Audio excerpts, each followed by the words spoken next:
My name is Janet Loftus, and I'm honored to be here to share all the wonderful things that go on at Lincoln Hancock and to discuss areas where we can improve our practice. Lincoln Hancock is a school where all the data in the world does not even begin to scratch the surface of giving an accurate portrayal of what it's like to be a member of the Pride. In the past 3 years that I've been back at Lincoln Hancock, I can share without hesitation that I could not be more proud of the work that gets done at our school. Our students know they are cared for, they are loved, and that they will be successful. That's what comes first at Lincoln Hancock. I'm grateful to the entire staff in our building for meeting our children right where they are and for facilitating the amount of growth that we see from year to year. That is what is shown in the data, consistent, positive growth. Last year, I decided to take a 2-year look when presenting my school improvement plan. I have continued to build upon this in order to find trends and to be able to accurately reflect on some of the systematic changes that we have made, such as scheduling and flexible grouping on our EL and literacy teams. In looking at our data, particularly over this post-COVID 3-year span, I'm pleased to see that it is holding steady and improving. There were 2 items that truly caught my attention as we looked at the data. The first was that our EL students and our ELA MCAS scores were not where we wanted them to be. I realize this is a district and statewide trend and that it may have to do with that cohort of children in testing grades still filling the learning gaps that were an effect of the online and hybrid learning from COVID. However, it's still an area that we are looking closely at. The other item that I noticed was our vocal survey. There were a few questions that had very different answers than in past years. For example, only 77% of students felt like their peers got along with each other. And only 68% of students felt like they were comfortable talking to their teachers about something that was bothering them. These percentages are significantly different than the past 2 years, and it's worth taking some time to see why, especially with the amount of PBIS and restorative justice that we do have in place. On the upside, I am so pleased that our MCAS accountability rating percentage improved and stayed at substantial progress toward our goals. Our chronic absenteeism rates improved. 2 years ago, we were at 23.8% of our students being chronically absent, and just last year, we were down to 17.7%. We're going to continue working with our families in this area with a goal of cutting this percentage in half, which is lofty, I know, but why not try? I do have to acknowledge that our students are still coming in each fall significantly behind the rest of the city in regards to their DIBEL scores, which measure the skills and abilities necessary for reading success in grades K to 3. I have no doubt that these lower beginning of year scores are a direct correlation to our lower MCAS scores comparatively as well. We are currently looking at ways to increase time spent on Lexia, both at school and at home, which is such a fabulous individualized program to support students' literacy skills. We are looking to strengthen academic practice over school vacations, particularly this summer, by working with our families a bit more leading into those vacations. Our MAP growth continues to be an area that we can celebrate at Lincoln Hancock. Our growth has surpassed the national norms projected at each grade level from fall to spring for the past 2 years. In the 2023-24 school year, our average growth for grades 2 to 4 in reading was 11.6 RIT points, which is right where it fell the prior year as well. In math, our average growth was 19.8 RIT points, which is significantly higher than last year's growth. Our grade 3 students made a jump of 20.2 RIT points, and our grade 4 increased by 21 RIT points. That's double the end of the year norms. I could not be more proud. It continues to show how much work is done at Lincoln Hancock between the months of September to the end of year assessments in May.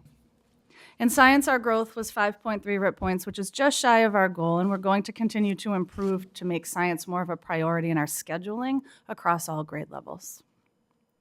In regards to our goals from last year, we're very happy with the progress we made and the amount of goals that were met or exceeded.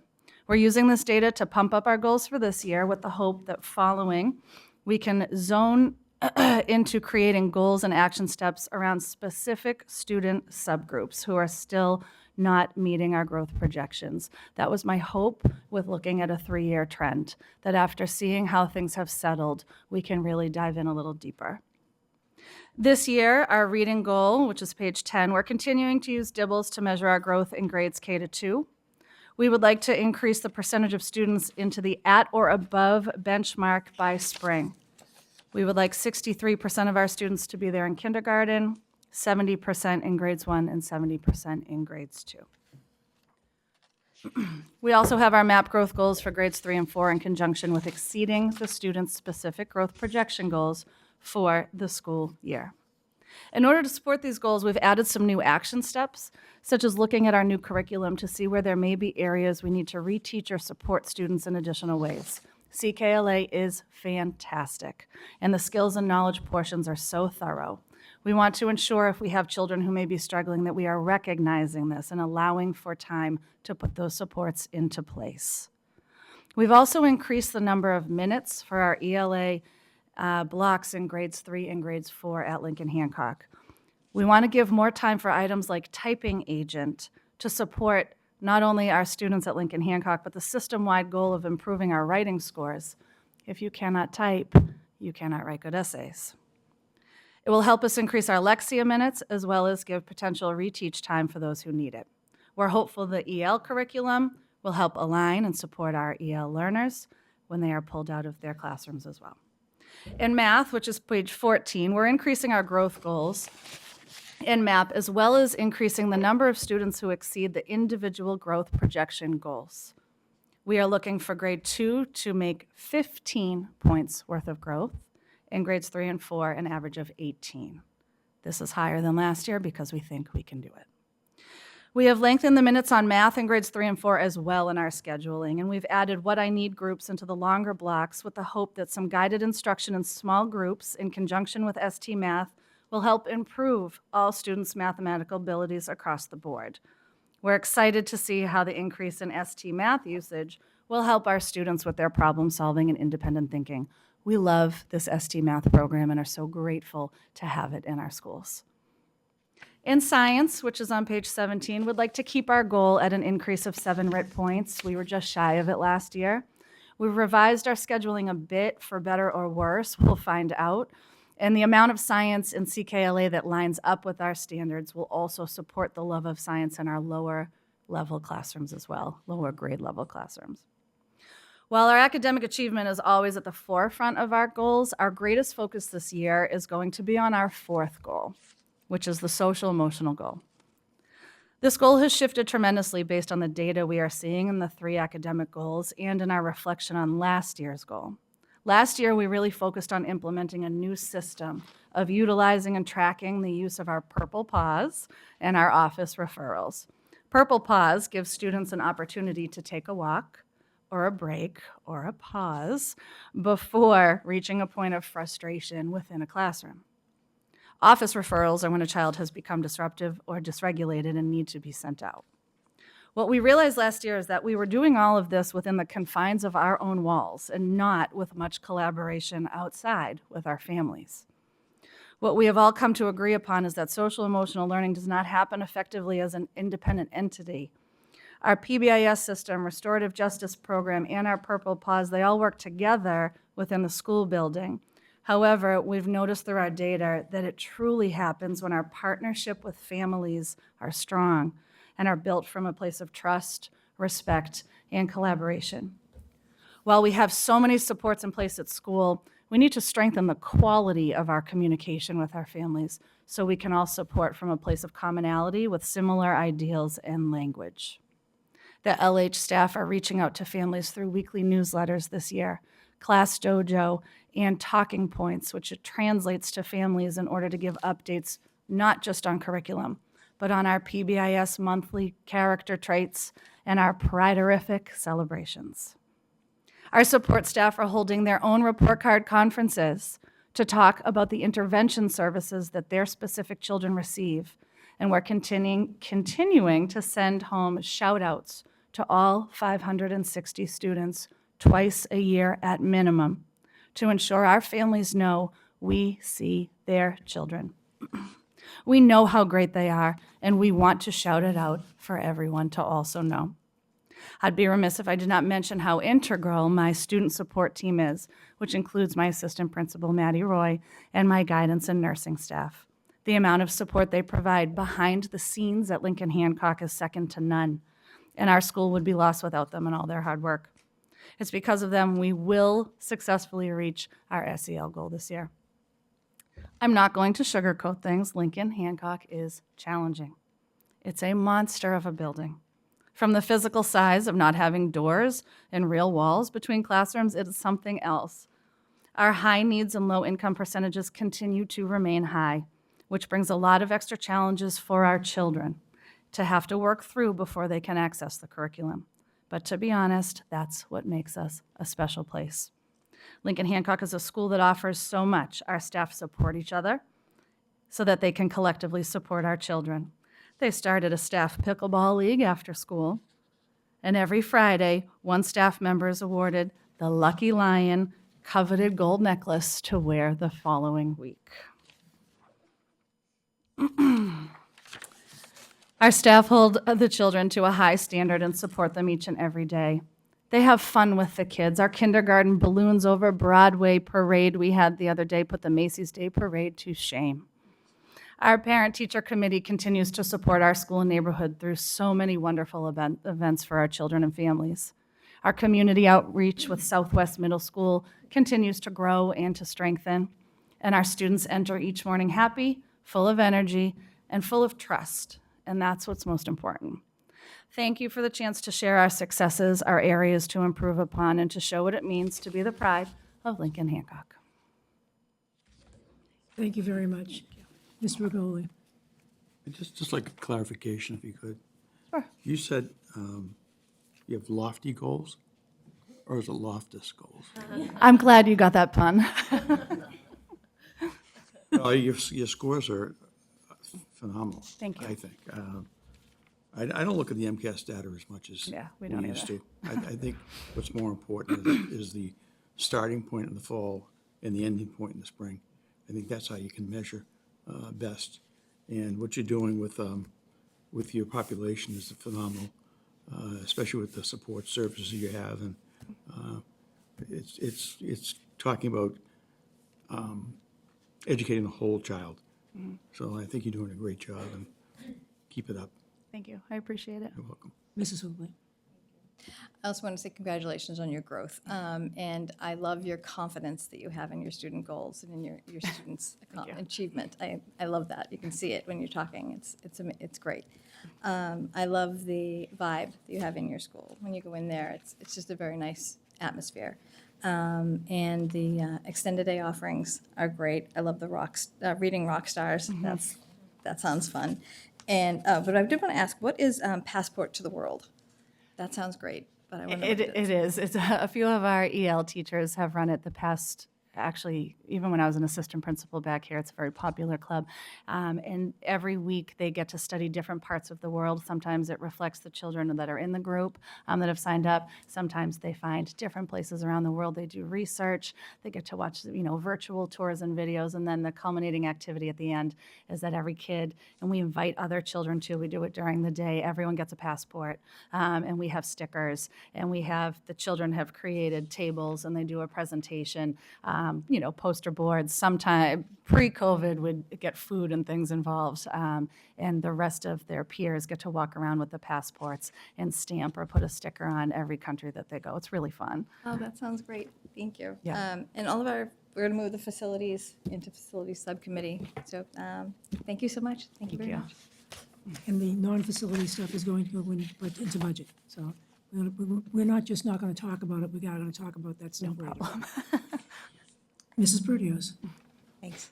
Thank you very much for the presentation. I really liked that you were honest with the testing data and the vocal data and used it more as an opportunity to learn from it and plan going forward than trying to kind of spin things different ways. You know what I mean? Data, you can kind of look at it in a number of different ways, but I like that you chose to use it more as a learning and how it kind of inform those goals moving forward. So I appreciate that. And how you saw the correlation between some of the low ELA goals, the results, and kind of reading over vacation and summer break and using those times at home to kind of work on those skill building, and I think that that's great. I noticed in your science goal for this year, you didn't have any new action steps. Were you confident that what you were keeping in place, like you said, you were looking over 2 years? Do you think you'll be seeing more results from that, or? I'll be honest with you, and having been at different schools and seeing how scheduling goes and with the new curriculum, I know district-wide, we're looking at some new curriculum that's coming in next year. A lot of people are piloting them this year in the science. So I think truthfully and honestly, we need to be putting more minutes on science at Lincoln Hancock. It's a huge challenge. I'm trying to figure that out. I would like to stay the course right now. One of the things that we really have seen with our science scores is the challenge with our EL students accessing the curriculum just based on the different tiered vocabulary and language. And trying, I probably should have put an action step in there that has to do with getting a little bit more supports in place for our EL students when they're accessing, or our lower readers when they're accessing and reading some of the content, so that they can still understand the concepts. So that's been a challenge, and then getting the amount of minutes in at Lincoln Hancock with all the support services in place. So I'm hoping with piloting a new curriculum in next year that we can really fine tune those things, looking at what we have this year. That's great. And honestly, I agree with Ms. Bergoli. I don't think they're as bad as they may have initially sounded when I was first reading your principal's pathway. I actually thought it didn't look too bad there. So I think that keeping the course on that is probably great, and more time on science for sure. I liked that you mentioned working on kind of increasing students' ability to kind of have grit when things get a little difficult, and kind of communicating feelings. Like, that's really so important, especially with that high needs group. So for sure, I appreciated that. And then the partnership with families, definitely. And again, a way to kind of boost that vocal data, that feeling, as a part of that. I think that's great. The personal invitations to the conferences to families, increasing communication, and then those shout outs sound like a lot of work, but I mean, parents are going to be so thrilled to be able to hear something that their child's doing well twice a year, at least twice a year. So that's great. Great class sizes, no SSDR incidents. I thought it looked really great. Just two last questions I had. The REACH program, so when we were trying to expand that down into grade 4, we were trying to kind of build up that program in a way that we could get more kind of the subgroups that needed it, the lower income subgroups. And I was noticing that there's only 2 students out of the 71 that kind of fall into that group that are in the REACH program. And I didn't know if you had that in your mind as kind of something to try to bulk up, to improve the outcomes so that the numbers of lower income students in the REACH program. I think it would be a conversation, and I know the conversations have already happened multiple times, but to keep the conversation going of what is the criteria for students that come into the program. And I know right now we are looking at fall assessment data, and right now that's where the numbers lie. So that leads to a greater conversation of why. So I think that I would be happy to sit down and have conversations about that to see if that data is a true reflection of students that could benefit and handle the workload and the expectation. And again, I know these conversations have been happening over the past few years, and I think it would just be a matter of really looking into it to see what that would look like. Yeah, that's great. I even, asking teachers from the previous year if they had students that they thought might be able to handle that. Like you say, summer slide type stuff. Yeah, and does I always like that reflect. it is bumped to the fall of 4th grade, because when we leave in June, the students we have in September can be very different Right. in terms of just new kids coming and other kids going. It was really hard, I know, for everyone, behind me, Yeah. to make those groups a year prior. So I like that it has pushed into the fall, but just keep that conversation open of what the criteria is for children that they would be able to handle the program, they would be able to be successful at the program, and maybe that it's not just academic data from that Gotcha. fall assessment. Thank you. And just the last question, do you have a student council in grade 4?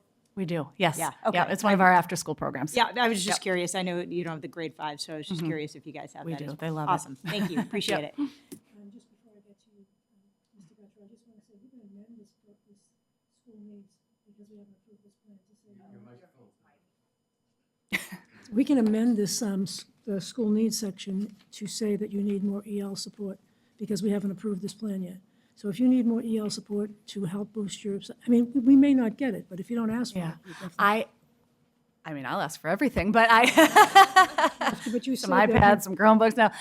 your response to Mrs. Purdy Yeah. was because of the language ability, if we had more support, we might be able to do better in the science because of the level of language, Yeah. ability. that No, kids I have. appreciate that. Right now, I do have, Ms. Oles, we can do that, Laura, right? We can amend that. So we'll amend that before we approve it, and we'll just say, it's just something about that language to help support the science needs of the students. thank you. Mr. Guttrow. Thank you. So Mrs. Perdios, mentioned, most of the principals come in and they speak about all the high points and all the wonderful things that are happening in the school and the great successes, and we need to celebrate those successes. And I agree with my colleagues, the RIT scores.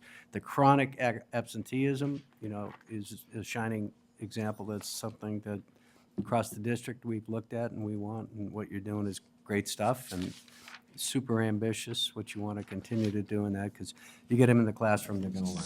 And if they're going to learn, they're going to improve, and we're going to see improvements across the board. But, I think it was Tip O'Neill that said, hang a lantern on your problem. In other words, shine a light on some of the issues. So I want you to know that we recognize the challenges in your school with both the facilities and the demographics, as a committee. And I appreciated the serious and insightful reflection that you had, both in your principal's path and the data analysis, and that you not only acknowledged some of the shortcomings, like you shined a light on it. And you talked about, these are some of the things that were different that we're going to jump right on and make a difference on. And I, for one, value the 2-year plan that you put in place, and the fact that you have a 2-year plan and you're trying to measure and modify and improve throughout. And I just think what you've done here at Beechwood throughout your career is exceptional leadership. I appreciate the work you do. Thank you. I appreciate that. Thanks. Thank you, Mr. Guttrow. Yeah, I have very few questions, just commenting. I agree with everything that they've said. It was so impressive to read it, and it was so positive in a looking at the real data type of thing. And it really was really wonderful. I also love the information about grit and reworking. So I thought that was really great when you teach kids that sort of thing. And your MAP scores are incredible.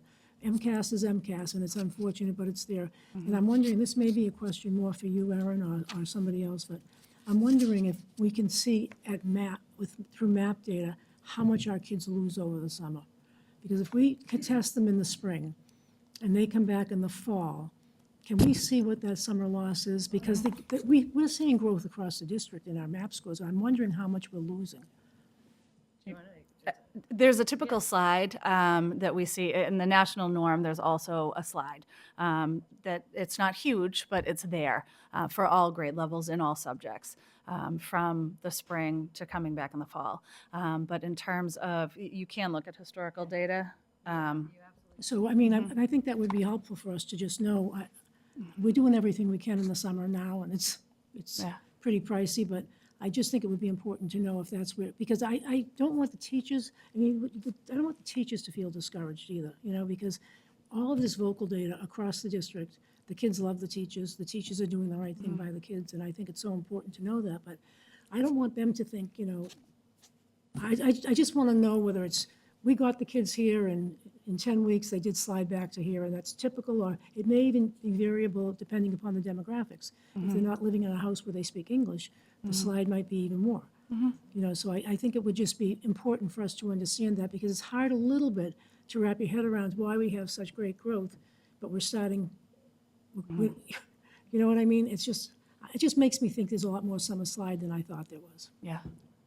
I think with the reading skills too, whether they're with MAP or with Dibbles, that, you really see so much growth from January February, March, April, that's where the meat of the school year is, and all those connections happen. Yeah. So it's a little disheartening when you have to really get those back. know. Not for everyone, but But it can be. I would be a little, for me, it would be a little disheartening for me. I loved in your SEL goal, you also included something about staff culture. And that's what I was thinking when I read it, because these people are working so hard, and I just don't want them to think that it's not appreciated just because we're having these typical things with kids across the district, not just there. But your accountability data is phenomenal. It really is phenomenal. And the MCAS is disappointing, but I don't know what to say about it anymore. But I think you're doing a terrific job. Your whole staff is doing a terrific job, and it is a challenging building. It's a very challenging building, and it's a great, you have probably the most diverse demographics, truly diverse demographics in the city, I think. Yeah. Really, very, very well balanced. And to Mrs. Perdios's point, that didn't move into the REACH population, but I'm not so sure I think we should do anything that's more subjective, because then we get even more trouble if we don't have more objective data. So we have to look at some sort of objective data. I don't think it should be teacher recommendation purely, because I think that's going to just bite us someplace else. But so I'm going to entertain a motion to accept this plan, seconded by Mrs. Hubley. As amended, yeah. Oh, excuse, I didn't hear you. As amended. Oh, as amended. Yes, we're going to accept it as amended. All in favor? Thank you. Thank you very much. Great job. thank you, everyone. I appreciate it. Have a good night. Thank you.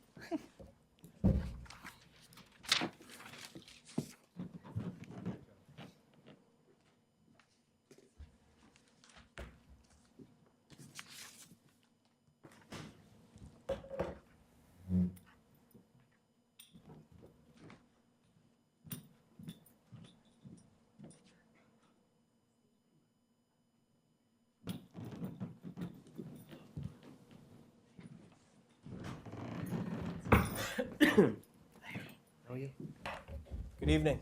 Good evening, Mr. Sylvia, Ms. Healy.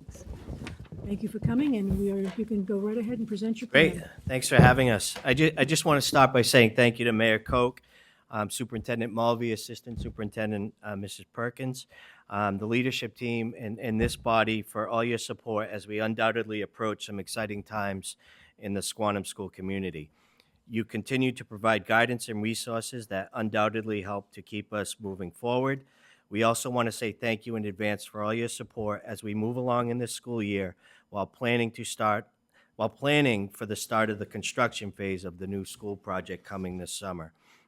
We are not only working hard on our goals outlined in this plan, but we are also taking the time to celebrate the final year in a school that has been the center of the school community for over 100 years. We are extremely excited and proud of the new Squantum School design that not only preserves the rich history of the school, but adds essential upgrades in classrooms equipped with resources for teaching and learning in the 21st century. That said, we are before you to present a school improvement plan that demonstrates the commitment of our staff as we continue to assess and refine our teaching and learning as a way to provide our students with even stronger academic programs and social emotional supports throughout the school year. It is our hope you will see an emphasis on the district's curriculum and social emotional support embedded in our goals and action steps as we continue to follow the district's lead as it relates to our professional growth and our efforts to impact student achievement, attendance, and language proficiency. We also want to say thank you to the entire Squantum staff for your tireless efforts, compassion, and constant professionalism as we continue working to improve our teaching practices and programs. We are very fortunate to be surrounded by a great team from our custodians, our classroom teachers, our paraprofessionals, interventionists, lunch matrons, and office staff. Thank you to all of them on so many levels. And of course, thank you to our incredible Squantum students, parents, and guardians. Your support, confidence, trust, and engagement are truly appreciated, as I know we all share common goals to provide our students with safe, engaging, and supportive school programs.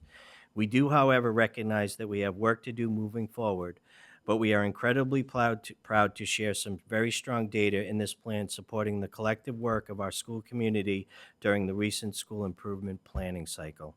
We are proud to present you with 4 strong goals and action steps aligned to the district's improvement plan geared to improving student performance in ELA, math, science, and steps for supporting the social, emotional needs of our students, including English language proficiency as well as supporting chronically absent students. We continue to analyze MAP, Amplify, MCAS, access results, and other assessment data to inform our teaching, professional development, as well as assessing any academic losses identified in our data review meetings. Ms. Haley will now share a few highlights of our plan and the work we are doing all of the time to support student progress, the social emotional well-being of our students, and our own professional growth. We have reached full implementation of the new illustrative math and core knowledge language arts curriculum programs across all elementary grade levels. Students and teachers are excited to take the math implementation to the next level by incorporating the new ST Math program into illustrative math routines. Getting Gigi to reach 80% of puzzle goal progress is a goal that students take very seriously. We continue to supplement our teaching and student learning with technology upgrades, including the use of the Clever application that works to facilitate the use of technology-based academic support programs for all of our students. This includes the Illustrative Math Learn Zillion platform and Amplify CKLA ELA curriculum, as well as the new supplemental ST Math program and the Lexia Reading program. This plan includes a social emotional goal highlighted by the work of both our staff and student community and belonging teams. Both teams have worked to facilitate a mindfulness presentation from local author Christine Carlucci Evans on the importance of managing student worries and anxiety in a healthy way. Also, a bullying presentation for upper elementary students by the Mark Center, a school-wide celebration of Unity Day, where students and staff celebrated the importance of kindness, acceptance, and inclusion, and monthly celebrations of holidays, including our Black History Month door decorating and Lunar New Year lion dance presentation, as well as our student council leading the way with school-wide community service efforts and programs geared towards raising awareness and promoting inclusion. Examples of this include our Good Deed Detectives, Cradles to Crayons Coat and Toy Drive, and our Trash Gobblers, which focuses on the importance of protecting our environment. We remain committed to providing engaging after-school programs focused on making positive connections and supporting students in the classroom, such as our community club, sports club, craft club, box, and homework club. We continue to build on our very popular PBIS program, which celebrates and recognizes students for positive behaviors and making great connections to our monthly character traits with virtual assemblies and awards. This year, we've added new incentives such as the Golden Plate Award that is awarded to the class displaying the best character traits of being safe, respectful, and responsible in the cafeteria and at recess, along with the Gigi and Savannah Specialist Superstar, to the student displaying determination in their ST Math journey, along with demonstrating the character trait of the month. We consistently engage families with many forms of communication using SMORE newsletters, emails, websites, positive personal notes, and other platforms, including the district's social media coordinator. We are also looking forward to working with our very supportive PTO to plan engaging family events and programs over the course of the school year. These are just a few highlights from our plan, and we hope this gives you a sense of all the hard work and pride we have in the Squantum School community.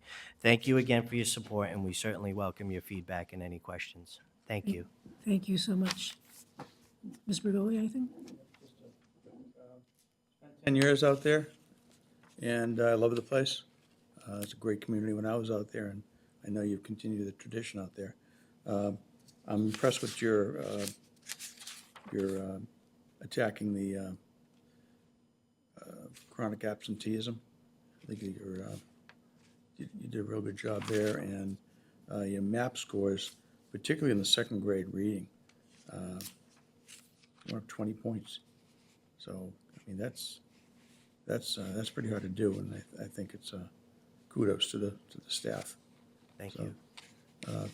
Keep up the good work. I think do I get a certificate for 10 years of service out there? You do. All right. Well, keep up the good work, and it's a great school, and I know you've done a great job out there. Thank you. Appreciate it. Mrs. Hubley? Sure. Mr. Bergoli said it's a great school. You're doing a wonderful job. This is a great plan. I love your parent engagement, and yeah, doing a great job. Thank you. Great. Thank you so much. Mrs. Perdios? Thank you. Thanks, guys, for the presentation. Impressive action steps. A lot of new things that you guys are putting in place on your goals. I think that's great. I think, the more new ways you can try to approach the outcomes, the student outcomes, the better. And I think you're trying a bunch of different things, and I think that's fantastic. Obviously, put a lot of time into planning those out and trying to find multiple ways to impact learning, so that's great. I did see some small dips, but mostly you're over the state average in every area, so small dips, still kind of puts you net over the average, which is good. It's still something to watch, but I think you're doing great still there. I just wanted to ask about the kind of discrepancy in your vocal data from like grade 4 to grade 5. I was kind of I compared like 3 specific questions. My classmates behave the way my teachers want them to, students respect each other in school, and students at my school get along well with each other. And it seemed in grade 4 that they were pretty significantly higher than I would have thought when compared to grade 5. Grade 5 dipped quite a bit there. And I didn't know if you had any thoughts as to why that might be, or if you noticed that as well, or if it was something concerning to you as well. I think like the classmates behave, teachers want them to, the way my teachers want them to. Grade 5 was 40% and 63 in grade 4. Students respect each other at my school. Grade 5 was 50%. Grade 4 was 77. Students at my school get along well with each other. Grade 4 is 84. Grade 5 is 56. So it's pretty significant drops in those from one to the other. In any time there's a dip, I mean, we certainly try to dig deeper into that. I mean, I think it fluctuates by grade. Certain things trend differently in different grades over the course of time. We try to build ourselves a window of, within 5 each year, so maybe a 10-point range. And I still think we fall in that, but there was a significant drop last year with the grade 5 data, and it's certainly noted. And it's something that not only our SST team, but our community and belonging team, we take pride in the engagement, the safety piece, and the environment piece in the vocal data. The community and belonging team, we just had a meeting earlier today, and 19 teachers showed up at a meeting. So it was almost like, and it was on a teacher prep day, but that's a day where we had 19 classroom teachers and interventionists from around the building working on stuff like this. So the dip was certainly noted, something we are aware of, and something we're certainly willing to kind of, adapt our programs and the way we look at things differently. Yeah, I appreciate that. I think, I just wasn't sure if there was like a program or something you had in place for grade 4 that you could extend to grade 5 or something like that. That's why I wasn't sure if it was just a different group of kids. That Yeah, sounds like it's you'll interesting. dig Our, into it our a little student bit. council is primarily grade 5, and so they're the ones who are sort of the leaders of the school, and they get to do a lot of the student activities, or they participate in a lot of the programs that our community and belonging team puts forward. The vocal survey also comes at a difficult time of year. We're given the MCAS, they do ELA, they do math, and then science, and by the time they get to the survey, sometimes it's just what it is. Yeah. But it's certainly a dip we notice. So No, for sure. Thank you. I appreciate that yeah. question. Yeah, and knowing that staff are, is engaged already in that process is fantastic. And just, again, to Mrs. Lebo's point with Lincoln Hancock's plan, the teachers are just, definitely the heroes of these vocal surveys across the district. So really, way to go on them doing a really great job for the kids to be able to communicate and connect with them so well. And my last thing I want to mention is actually I'm a messenger for a group of Girl Scouts that a lot of them go to your school, and they would love to be able to use the playground at recess time. So I was actually asking a little bit of the superintendent and the assistant superintendent about ways we can kind of, work on the city owns that playground issues so that we can kind of get those students out there a little bit more. Because I think especially during all the upheaval and the construction and all that stuff, I think having an outlet on that playground it would be really, really great. So Yeah, I want you to know and I'm we trying to meet- work on that. Yeah, we meet almost weekly with the working group, and the playground has been the topic of conversation as they start to do the enabling work for the temporary conditions, and the way we look at recess over the next 2 years. We're going to have to adapt and focus, and that's something we can certainly consider. Yeah, as But I know it's they're been not a using topic. it now, right, for recess? Correct. Yeah, so incorporating that would be huge. So Yeah.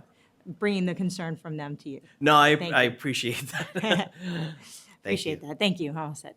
Thanks for sleeping. Mr. Gattro. Just the same praise on the data and the scores that my colleagues echoed, and the same concern that Mrs. Perdios just mentioned. I looked at the vocal data as well, and it was, in some cases, it was a precipitous drop. So there are even other categories that Mrs. Perdios didn't mention, which were a little bit concerning, so I'm glad you're tackling that and you're on top of it. And I know that the next year with the construction is going to be a super challenge for you, so I wish you well. And Thank you. if we can do anything to help, let us know. In advance, I thank all of you for the support. It's an exciting time. It is. It is. Thank you, Mr. Gattro. I have one question, mainly comments. Yeah, I love your MAP scores are really good, and I know the MCAS scores are a little concerning, but we really hang our head on MAP around here pretty much, so we're good with that. I am a little concerned about the demographics in your REACH program because they're not really reflective of the students in your school. There's nothing you can probably do about it, Mr. Sylvia, but it's just a concern of ours up here that one of the main purposes of doing that was to get more kids, more diverse kids involved in some more advanced level work as we move through middle school and high school. And it doesn't seem to be, we don't seem to be seeing that happening. And it's probably not due to anybody's fault, but, we just have to take kids where we see them. The chronic absenteeism data is great, except maybe not for the students with disabilities. But you made some great progress with that, but the students with disabilities. I'm wondering, do you have a lot of students with disabilities who have bussed in? Well, they probably all bussed in. Yeah, Yeah. because of the substantially separate. Yeah, We yeah. actually, we did a bit of a deeper dive with Mr. Marani, and we've talked about this on You how have, those okay. that numbers changed, and we did notice that. Okay. And my other question was on page 45. The facility stuff that's in here, we will be sending it to the facility subcommittee, but your school needs, you were mentioning support for temporary conditions during construction. Very legitimate request, but can you give us some ideas of what that might look like? I think that's an emerging. If You just want people know you might need some help? Yes, I think we're going to learn quite a bit. We have a community meeting tentatively scheduled for around January or February. They just hired the construction group Lee Kennedy recently, and they're sort of doing their analysis on how they're going to do all the enabling work. I think once they make a presentation to the superintendent, Dr. Perkins and myself, and they're going to bring that to the school community, and then we'll probably be coming back and updating you. And Mr. Mulvey has an update on it, too. so. You're absolutely right, Mr. Sylvia, and I have to say, I might as well take the opportunity to thank you and your staff for the development of the plans for the new school. It's amazing, and it's really a testament to your input and your staff's input into what your students in Squantum need. And it will be transformative, I think, as you agree, for that neighborhood. But with regard to the enabling work, so as you know, the building will be done in phases, and we will need the 1970s building in addition to the modulars to be essentially the temporary space for our students. While essentially, if you're looking at the building, everything to the left-hand side, including the 1919 building, is either demolished or renovated. And that's essentially where the new school is going. So what Mr. Sylvia is requesting in that, and of course, this will be handled, and we have the funding for it, in excess of $7 million, to do all of the temporary work to make that site safe, secure, and pleasant to be in. For our students during construction. Of course, safety being primary, but also having the comfort of HVAC and all of the other needs, food service needs, recreation needs, all of that will be developed. Plans are moving forward. The plans are very comprehensive. But when we're talking about enabling for the temporary school, that's essentially what that language is for. And that will include, obviously, the use of the 1970s building and the retrofitting of that building during the summertime so that when the students come back in September, it'll be ready to go for full construction. And that will also include those modulars out back, as well as a parking configuration for our staff and also a transport and drop-off configuration for our buses. So there's a lot to it, as You're gonna have to Mr. do it again when you open. And then when we open, we'll move over, but we're excited for that. Right. Because everything else to the right of the building, will be just demolition and reconstruction of the park and the parking lot. And again, a reconfiguration of the buses. But we're super excited for this project. It will be transformative. And again, I thank you and your staff for all the support. Thank you. Appreciate that. And we'll certainly have community meetings as we move And there closer may be to. other things that you might need, like an extra office aide or something. You know, if you have like people moving all over different places, you might need more help just getting kids outside. That's Who all on the knows? table. Yes. Yes, yes. So it was and yes. interesting that you put it there. I was just wondering if you had any particular things that you wanted, but we're all set, I think. So a motion to accept by Mrs. Hubley, seconded by Mr. Bertoli. All in favor? Aye. Thank you very much. Thank you. Thanks for coming Appreciate in. it.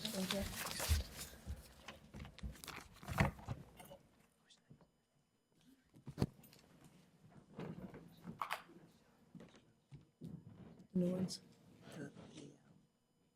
Yeah, last check.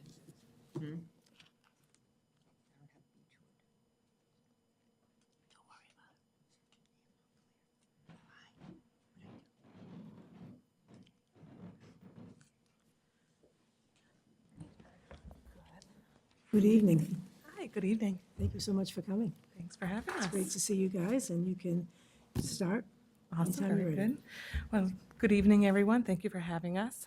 We would like to thank Mayor Koch, Superintendent Kevin Mulvey, members of the superintendent's leadership team, school committee, Dr. Perkins. We're very excited for the opportunity to present our school improvement plan to you and for the opportunity to speak before you and highlight some of our initiatives this year being done at Montclair.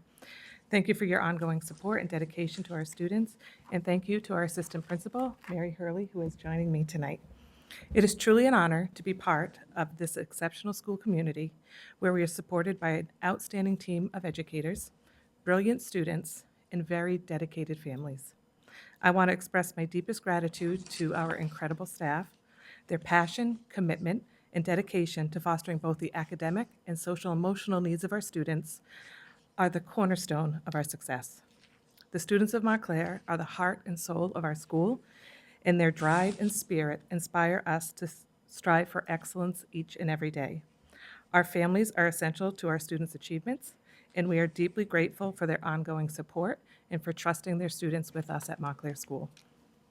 We are excited to share with you our plan, which will include a reflection of this year's action steps we've created, and as well as a reflection of last year's goals. We worked with our site-based assessment team to look at our data, MCAS, Access, DIBELS, MAP, so that way we really knew what our students needed to continue to progress and move forward. I would like to highlight some of the data points found beginning on page 4. Our kindergarten students, at the beginning of the year last year, 49% of them were at or above benchmark. By the end of the school year, 90% of our students were at or above benchmark. That's an increase of 41%. We're very, very proud of that. And again, that was DIBELS. Access, on the administration of the access for our ELs, 88% of our students made progress in grades 1 through 5.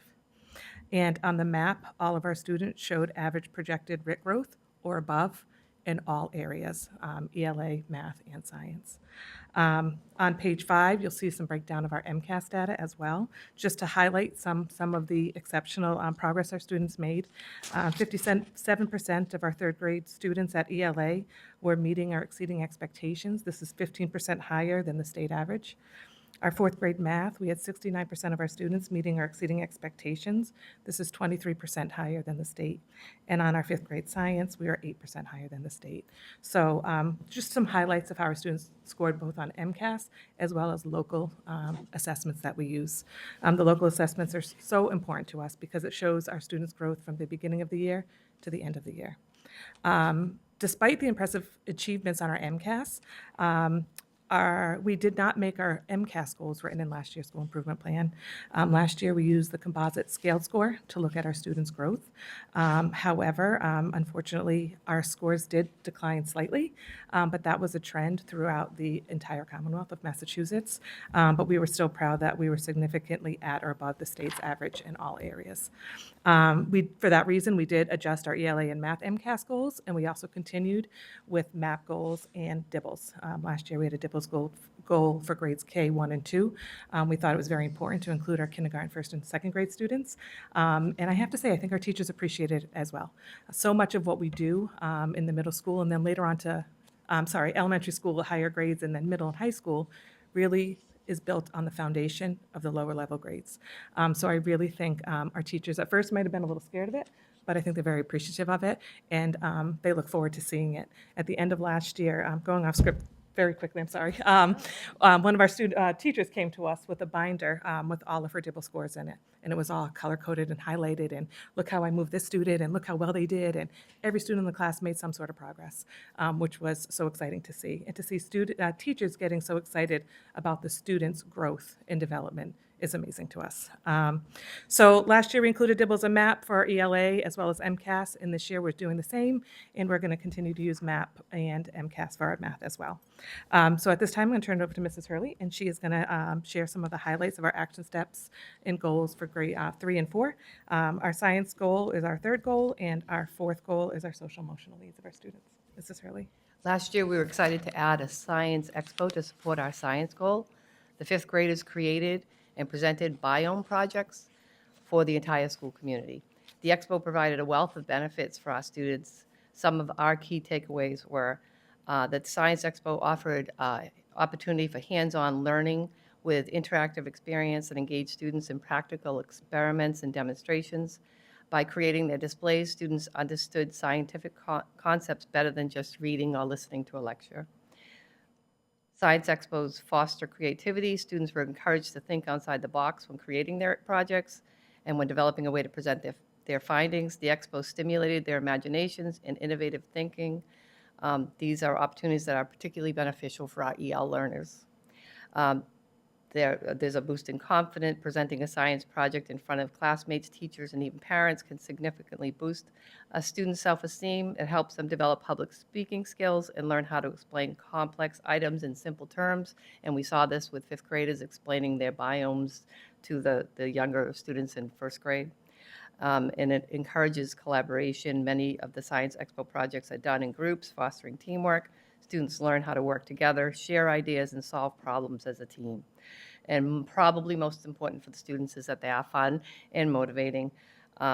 This sense of accomplishment when completing a project and the excitement of seeing others work often motivates students to keep learning and exploring. The first fifth grade Science Expo was a success, and we look forward to hosting another one this year.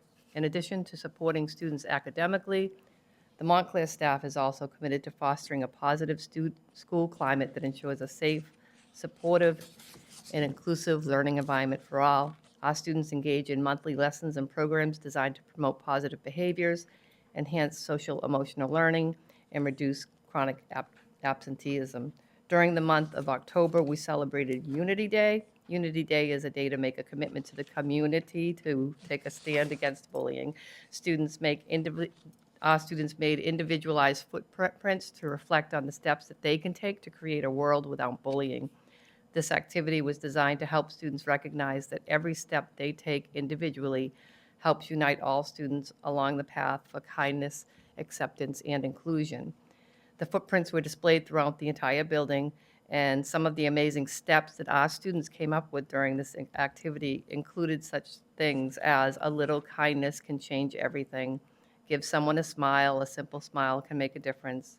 Don't be a bystander, and treat others how you would like to be treated. Thank you, Mrs. Hurley. Thank you. To support our social emotional goal, last year we also created a LEAP team. LEAP stands for Learner Engagement and Attendance Partnership Team. This team is Mrs. Hurley is on the team. I'm on the team. Our guidance counselor, our office secretary, our nurse. So we really come together twice a month. Every other Thursday we meet to take a look at our students who have some chronic absenteeism, whether it's coming to school late or if they're absent, an excessive amount of time. And we take a look and say, okay, how can we encourage these students to come to school? Because they're not going to learn and they're not going to progress if they're not with us. So that is one of the most important things for us. So sometimes the nurse will reach out, sometimes the guidance counselor will reach out, our office secretary, who our students and our families love. Our students stop by, fist bump her, give her a high five, bring her treats. And so she's part of this team because it's just that positive message that we want you here. We're not being a pain. We want you here so your child can learn. So this team works together to come up with fun and effective ways to address absenteeism, and it involves the entire school community. Last year, just one example of one of the things, each month we try to do something different to keep it exciting for students. Last year in the month of March, March is March Madness basketball. So the team came up with a friendly and encouraging competition for our students, complete with brackets for grade levels, and it increased our attendance rate, and at the end of it, we even had a student versus teacher basketball game with the winning classroom. And once a class is out, they could come back in, so it wasn't like, okay, once one person is absent, you're out of the competition altogether. We had wild cards. It was a lot of fun. We definitely learned that we have some very competitive staff in our building, and we have some very competitive students also. It was a lot of fun, and we're not sure who had more fun, the students or the teachers or Mrs. Hurley and I. We were able to ref it. So we're very fortunate. We have Bishop's Field right across the way from our school. So we took everybody out there, and our students are already asking us, when are we going to do this? When are we going to have this competition again? So it's just one example of the ways we try to really engage with our students and make it a place that they want to go. And we did see a huge increase of our attendance percentage rates during that time. So we're excited to build upon the success of this competition last year and include it as a new action step this school year. In closing, we would just like to highlight a few additional programs that have had a positive impact on our school community. We're proud of the learning that is happening at Montclair School and equally proud of the social emotional supports we have established. We're continuing to care for kids beyond the school day through club offerings. These clubs are a very nice balance of academic supports as well as social groups. A list of offerings can be found on page 24. And some of the clubs included are things such as the very famous gardening club, peer tutoring with students from North Quincy High. I have to say that's one of my favorites this year, just a success story from Montclair and all of the work that goes in at Quincy Public Schools. We had a student that came to us in kindergarten. She had a lot of needs, social, emotional, academic needs that She thrived. heartbreaking. So she thrived at Montclair, she thrived in middle school, she's at high school, and she is now a peer leader and comes back and tutors our students.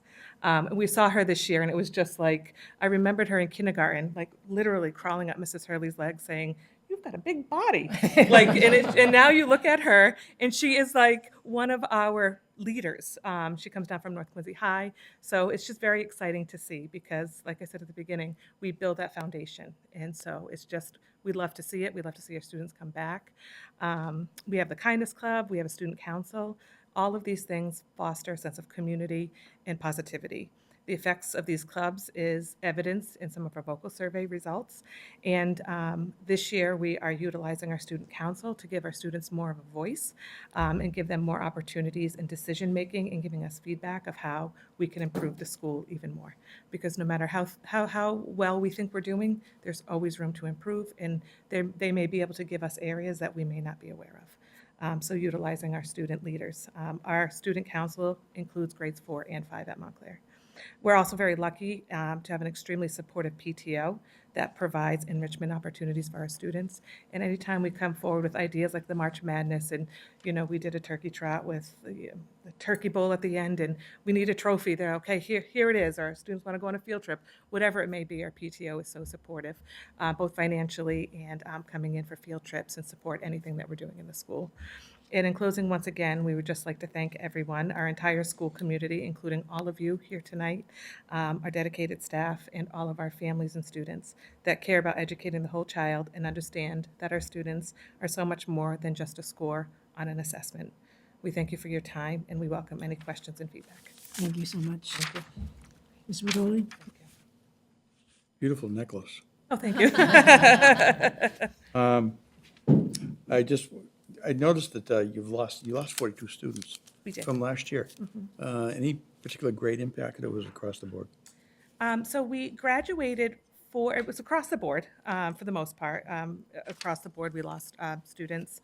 But really, the big dip is because we graduated 4 fifth grades, and we only took in 3 kindergarten. So that's really was the accounting for that big change in numbers. Okay, thank you.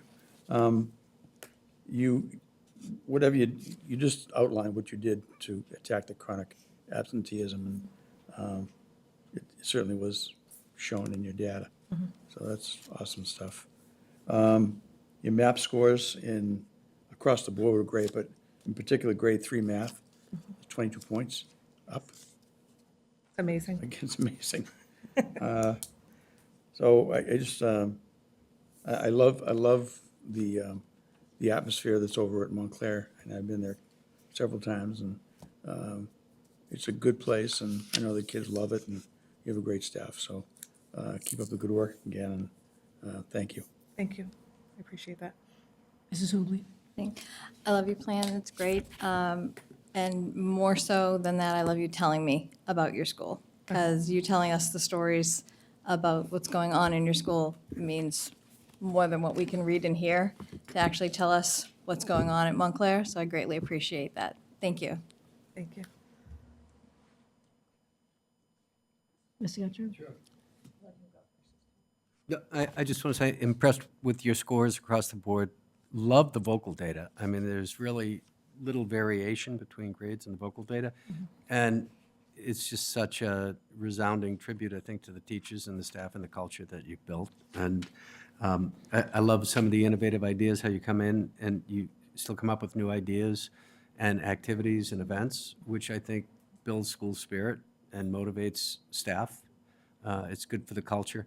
I love the anti-bullying work that you mentioned. I think that's terrific, really important. And, you know, maintaining and preserving some of the longstanding traditions like the May Festival, which is, you know, just brings the whole neighborhood, you know, really the greater community. So great work. Thank you. Thank you. Mrs. Perdios? Thank you. Echoing my colleague's sentiments for sure. I definitely, the chronic absenteeism going down to 4.9% is amazing. That was, you know, you cut it in half basically, and that's fantastic. Whatever work you're doing on that is working. Great strides on those DIBELS data. I mean, especially kindergarten. My gosh, it was like 51% coming in, reduced down to 10%. I mean, that's huge. And I'm sure, you know, hearing about your staff and your teachers being excited, that's something to be excited about for sure. And it's their hard work and yours as well. So really great work there. The MCAS scores, I don't put, I think as a body, and as a district, we don't put as much emphasis on that as we do on MAP and student growth and making sure it's going right. But all of your MCAS scores are above the state average, which is, I mean, it has not been the norm on these school improvement plans. And just so I like to compare it to the state average, because that, you know, as opposed to the number, because we know across the state everyone's dipped a little bit. But I appreciate that all of your students are doing even better than that, even with that little dip you mentioned from last year to this year. I have to tell you, the teachers do not take it well either. And even, you know, when we're looking at our DIBELS, our teachers are looking and saying, okay, the 10% that still weren't at meeting or exceeding, they were looking and saying, okay, they still made progress, but what more could have I done? Yeah. You know, and I think that's a tribute to the dedication of the staff For at sure. the building and why Yeah. our students are very successful. Yeah, and just the culture of excellence there, and I think that's great. And I think you see that, as Mr. Gutcher said, in the vocal data, really solid vocal data numbers there, and really seems like, you know, accountability data was really great. Good class sizes, which, as Mr. Bergoli mentioned, could be due to a lot of those kids leaving, but definitely there. I appreciate you including the open parachute schedule. I liked kind of reading what the kids were working on kind of each month. Only question I had for you, I'm not a huge fan of the, you know, putting 2 grades together for a goal. Like I was noticing for your science goal for last year, the goal was 7 RIT points, and grade 4 had 8.3, grade 5 had 4.9. So while it combined, that goal was met. I think it might be more you know, useful to know that grade 4 actually didn't hit that goal, so that perhaps that might help your teachers and your staff in your planning going forward with that. So I was just wondering, I saw the goal was similar going forward. Do you think it's something you could look at separately? So just to one of the kinda- things that we do, I didn't include it in the plan, and it's maybe something I can do for next year, is when we meet as our assessment team, when we meet together, we meet 3 times a year, and then we have grade level team meetings. Each of our individual grades have individual goals for ELA math, and then in 4th and 5th grade also have a science goal. So they actually have individual goals at each grade level that they use, so that way they can identify student strengths and weaknesses in areas that they need to hit on. So we do that, and we can break it apart in the plan moving forward, so that way you can see some of the work, additional work that we're doing. And it also ties nicely into the education evaluation system, and it ties into our school goals, and then ties into the district goals. So those, we do have those. Yeah, for at sure, grade thank you. level. I Yeah. think it's helpful to, you know, really kind of praise those grade 4, that group of grade 4 students and kind of exceeding that goal. And then, you know, grade 5, there's some progress, but still a little work to do there. I think it's more helpful to kind of look at it a little bit like that. But definitely, you guys are hitting it out of the park, so thank you very much to you and your staff. Thank you. Mrs. Cahill. Hi, thank you. I just want to, I appreciate the multiple data points, using that to, you know, set your goals, motivate your team, your students, you know, use it to adjust whatever you need to do going forward. And, you know, using all of those data points is amazing. And I do want to just, my perception is that it's evident that you have a positive leadership, you know, positive team, and that equals a positive culture and success, you know, positive success. And that's all because of what happens in your school with your leadership, and how you give your staff and the students ownership in what you're doing in the building. And so everyone feels like they're part of the team, as opposed to just being, you know, a leader and telling everyone what to do. You have a great way of collaborating with everyone. So, and I think because of that, that's why your scores and just your culture is really impressive. So thank you for the work that you're doing, and it's great to see it. Yep. Thank you. Thank you. Thank you. I have to reiterate what Mrs. Cahill said. The culture there has always been, since you've been around, really incredible. It's just a wonderful place to be. The kids love it. They really do love it, and they respond so well. Your scores are terrific. They really are terrific. Your accountability data, the access data is, you know, we're having some trouble with that across the city, but you're not. And the fact that 50% of your kids are either English learners or former English learners, and you still have that kind of progress going on there, is really a testament to your staff and to you guys, because it's just incredible. It really is. To Mrs. Perdios's point, we had a great presentation on open parachute. It's so nice to see it in a plan, and to see, you know, because everybody says, oh, we do open parachute, and now I'm trying to remember, what is open parachute? To really see all those things and how they progress, it was really fun for me, anyway, to take a look at. I mean, I shouldn't say it was fun to read, but it wasn't bad.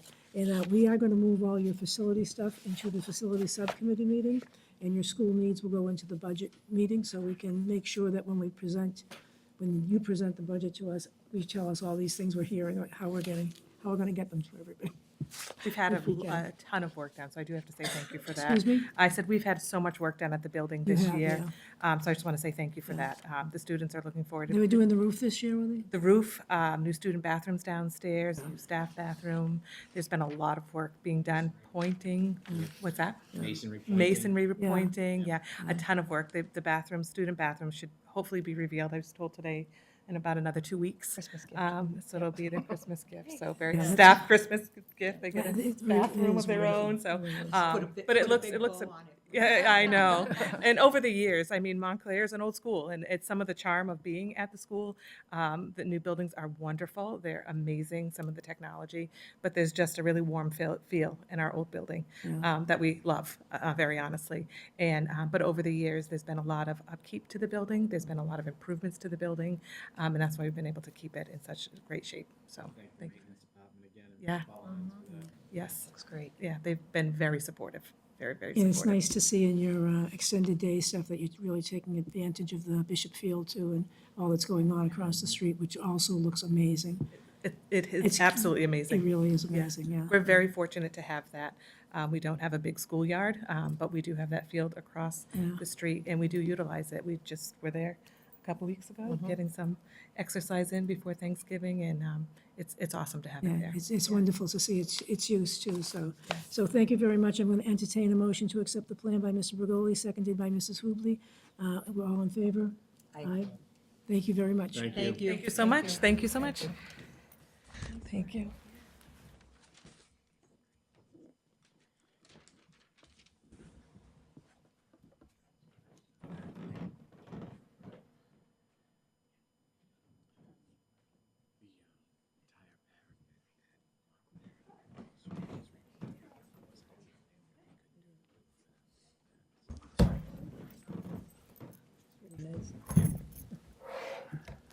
Very nice. Good evening. Good evening. Thank you for coming, and we'd love to hear your plan for Sag Harbor. Well, thank you, and thank you for having us tonight. So, good evening, Mayor Koch, members of the school committee, Superintendent Mulvey, and Assistant Superintendent Perkins. It's my pleasure to be here to present to you on behalf of the Snug Harbor Community School, the 24-25 School Improvement Plan. With me tonight is Snug Harbor's Assistant Principal, Diane Babcock. We're proud to be here to represent Snug Harbor, from our amazing pre-K students all the way up to our awesome fifth graders. Families and staff work together to make each day a great experience and a successful day for our students. And this extends beyond the academics to ensuring that our students feel safe and welcome at Snug Harbor.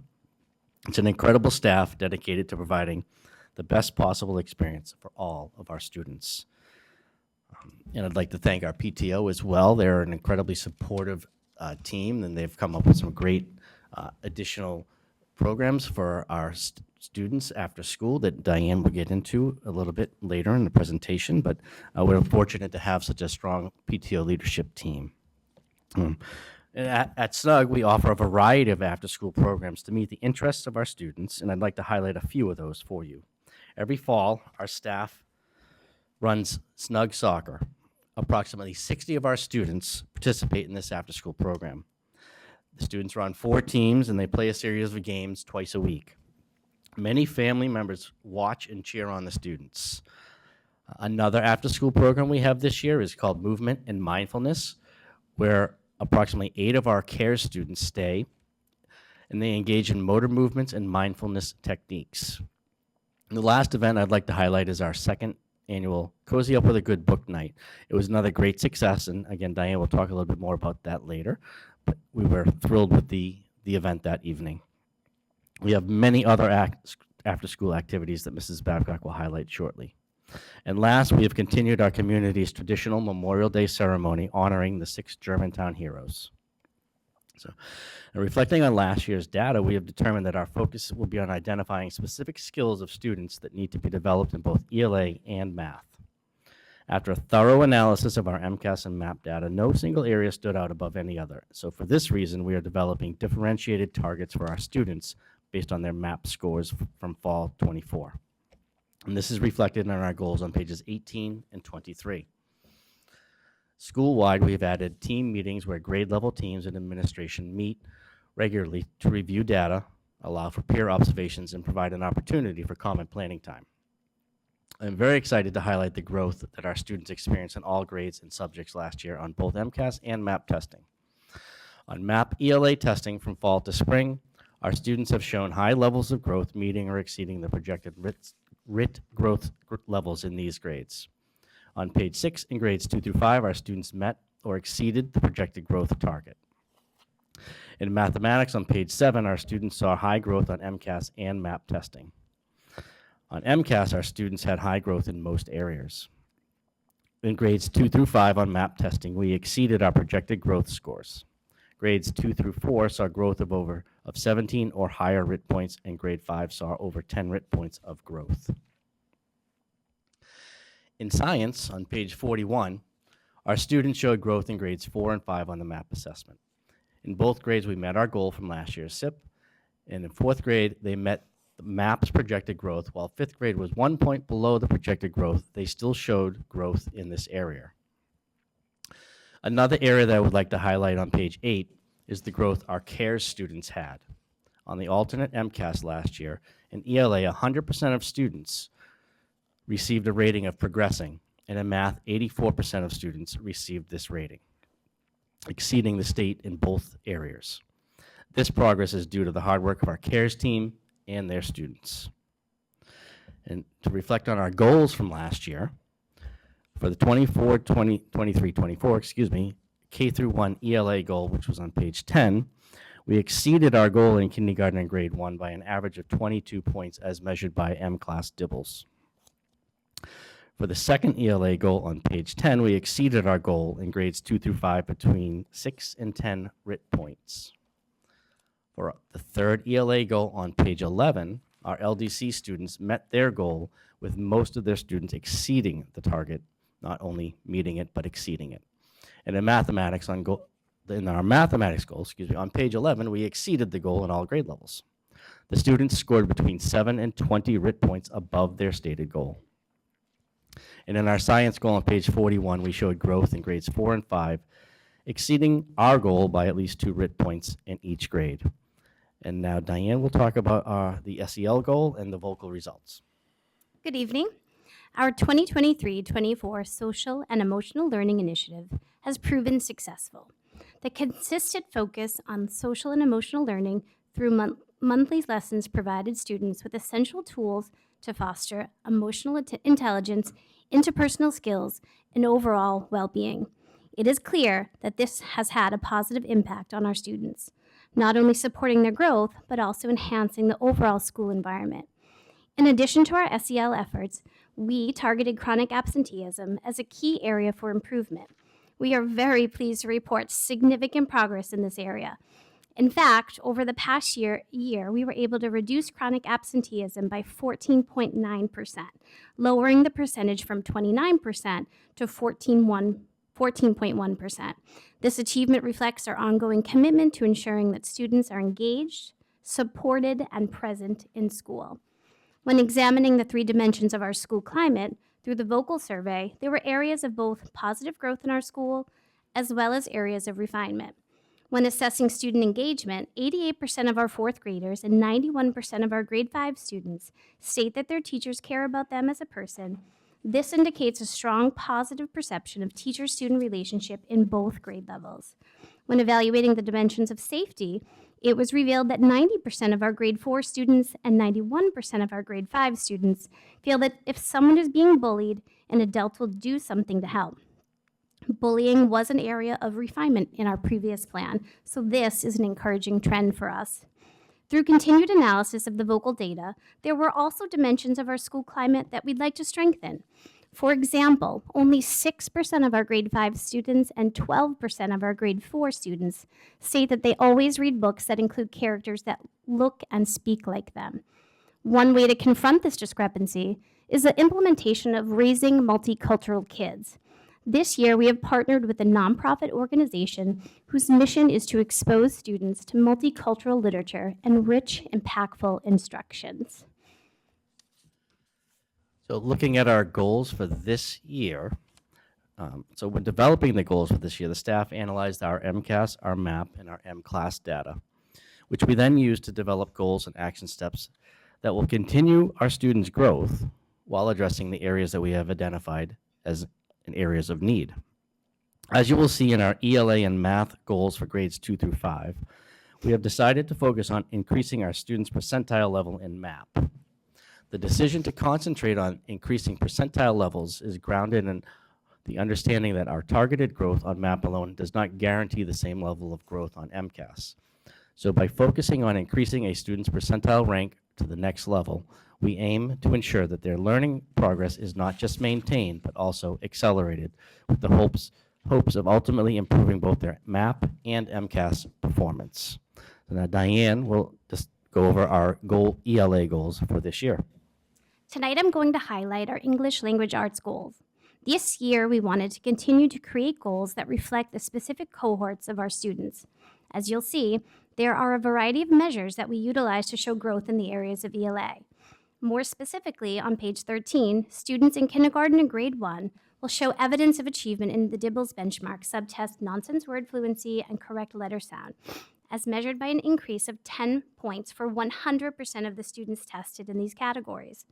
As Scott mentioned, we wanted to shift some of our goals to use a varied perspective on the use of the MAP data. So, as you look at page 16, you'll see evidence of this shift. While our MAP assessment is a valuable tool, it did not always correlate with MCAS achievement outcomes. For purposes of this year's school improvement plan, you will find this unique goal. We would first like to decrease the percentage of students in the not meeting expectations category by 5% on the spring 2025 MCAS. When reflecting on the MAP assessment, we would like to move 35% of our students from their fall 24 percentile band to the next percentile band by the spring of 2025. Finally, within our language development program, our hope is that we will see a 50% increase in the letter sound and decoding subtests on the DIBELS benchmark by the end of the year. This goal will be carried out by action steps that include Orton-Gillingham instruction and exposure to the CKLA curriculum and increased inclusion opportunities. Sprinkled within each of these ELA goals are CARE-specific action steps. Our CARE students access or enter the learning standards through a variety of entry points on a continuum, from less complex to more complex as they approach grade level standards. So on page 23, our math goal is very similar to our ELA goal for grades 2 through 5, where we want to increase the students who move from one percentile band to the next by 35%, and then decreasing the percentage of students by 5% who are in the not meeting category on the MCAS. So in order to accomplish this, we are continuing full implementation of IM at all grade levels and utilizing small group instruction through guided math centers. This year, we are thrilled to provide professional development to our teachers from Molly Vokey, who is working with them on the use of vertical surfaces to increase student engagement. Math talks and manipulatives continue to be used to develop a deeper understanding of the mathematics our students are learning. And our math interventionists work with the classroom teachers, pushing into the classrooms during the math blocks to provide targeted instruction to our students. In science, on page 26, our goal is to increase our MAP RIT scores in grades 4 and 5. We will continue to use the Pearson Elevate Science program and Realize Science online program in grades 3 and 5. And in all grades, our teachers are working to align the science content that they're teaching with the units of study that are in the CKLA program to maximize their learning time and make a connection between the science and the reading that they are doing. And now Diane will go over our SEL goal and our family engagement. Our social and emotional goal focuses on continuing to carry out ways to support our students outside of the parameters of academics. We will continue to foster a strong commitment to furthering the positive impact of social and emotional learning at Snug Harbor by continuing to implement at least one SEL lesson per month in each classroom during the 24-25 school year, with the hope of helping to ensure that SEL becomes an integral part of the school experience for all students. With support from guidance and administration, this initiative is set to promote greater student engagement, well-being, and personal growth. As celebrated earlier, we have made significant strides in combating our chronic absenteeism. However, we felt that it was imperative to continue this essential work. We will work this school year to decrease our chronic absenteeism by 4 points from the 2024 rate of 14.1, leaving our chronic absenteeism rate at or around 10% by the end of the school year. We will continue to implement the traditional interventions, such as regular meetings with our attendance officers and greater communication to families. However, we feel strongly that we need to continue to think outside of that traditional box. Initiatives such as assemblies, bulletin boards, monthly attendance raffles, classroom celebrations, and peer motivational speakers will work to create a sense of excitement and community around the importance of regular school attendance.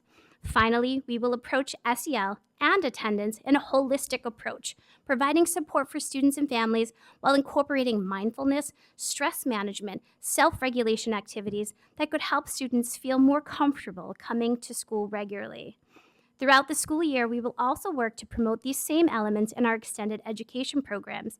One such example, is targeted small group academic intervention programs, as well as our unique programs such as Orton-Gillingham and Social Pragmatics Group, which will cater to the diverse needs of our students. We continue to have our student leadership groups and our highly sought after athletic programs such as Snug Soccer, Snug Basketball, and new this year is our Leadership League, where older students will have the opportunity to mentor the younger peers. In fact, we just began a partnership with Broadmeadows to have former students come back to support our younger students. These eclectic programs encourage students to set goals, make academic strides, and in some cases, promote personal growth. Family engagement continues to be a working pillar at Snug Harbor. Throughout the last year, we have worked to solidify our PTO assembly and create meaningful events and initiatives for our families. We began the school year with popsicles with the principals, a haunted hallways event, which nicely paired with the successful fall book fair. Most recently, we held our second annual Cozy Up to a Good Book literacy event. This event yielded over 300 people in attendance, and students left with 10 new books, new clothes, a new jacket, snacks, raffle items, and a library card. Our hope is that this will be a catalyst for more exciting and meaningful family engagement opportunities throughout the school year. As we introduce this new plan to the school community, we recognize that the journey does not end here. There is still much work to be done. We, as an administrative team, are fully committed to our school community and, most importantly, to our Snuggies. I think I can speak for our staff when I say that we truly love coming to work every day and we love our kids. Together, we will continue to support, nurture, and ensure the success and well-being of all of our students. Thank you for the unwavering support from Mr. Mulvey, Dr. Perkins, Mr. Marani, the superintendent's leadership team, and we'd be remiss if we did not thank our generous partners, Granite Telecommunications, for their continued support. And of course, you, the school committee. It truly takes a village, and we are so fortunate to be a part of this amazing village. We welcome any questions. Thank you so much. Mrs. Hubley. Thank you. I have my fingers all over the place. So first, I wanted to say you did have a typo in your vocal reflections. You have down here that you had a 94% for my teachers are proud of me when I work hard in school in 5th grade, and it's actually 97%. Well, so thank you for that's those really good. percentage I would points. not want We'll to take see you. We'll take the higher Also, ones. Thank you, Just Mrs. checking Sorry Hubley. about that. I was checking that because of your 100% in grade Yes. 4, so I wanted to check what Thank grade you. 5 was. So we'll that's, amend that's the- amazing. We'll amend the plan that says. Amend the plan that is incorrect, yes. Thank you. I love your family engagement, that's amazing, and your extended day.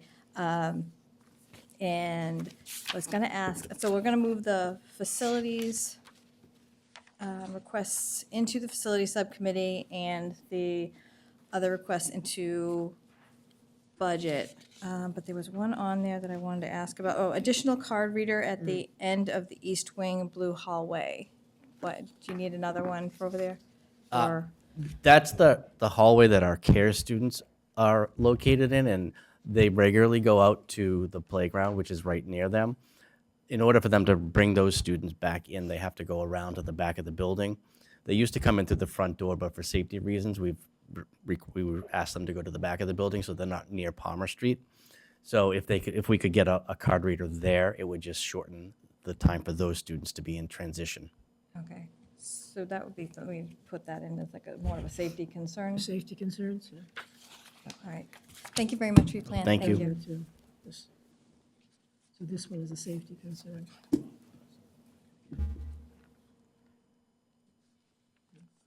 No, Mrs. Perdios. Oh, I'm sorry, Mr. Gully. Sorry, I'm just way in the corner. You weren't fast enough earlier. I didn't know I had to wear my sunglasses at night. I was blinded by the light of your ring. I thought that was pretty good. I was glad that you mentioned your CARES group and the progress they made, and that's a testament to the teachers that they have. It absolutely is. They work so hard. They work incredibly hard. Everyone in the building works incredibly hard. Those teachers work incredibly hard as well with those students. You still They are an call- integral part of our building, so having them as part of our plan is so important. You still call your kids Snuggie Bears? We shortened it to Snuggies. Snuggies, okay. Your accountability data was, in math in particular, was very good. I was really impressed with that. Your chronic absenteeism, you exceeded your target in 9 of the groups that you had targeted. And your map data and all subject and grades made good progress from the fall to spring. So you're doing a great job down there. Thank you.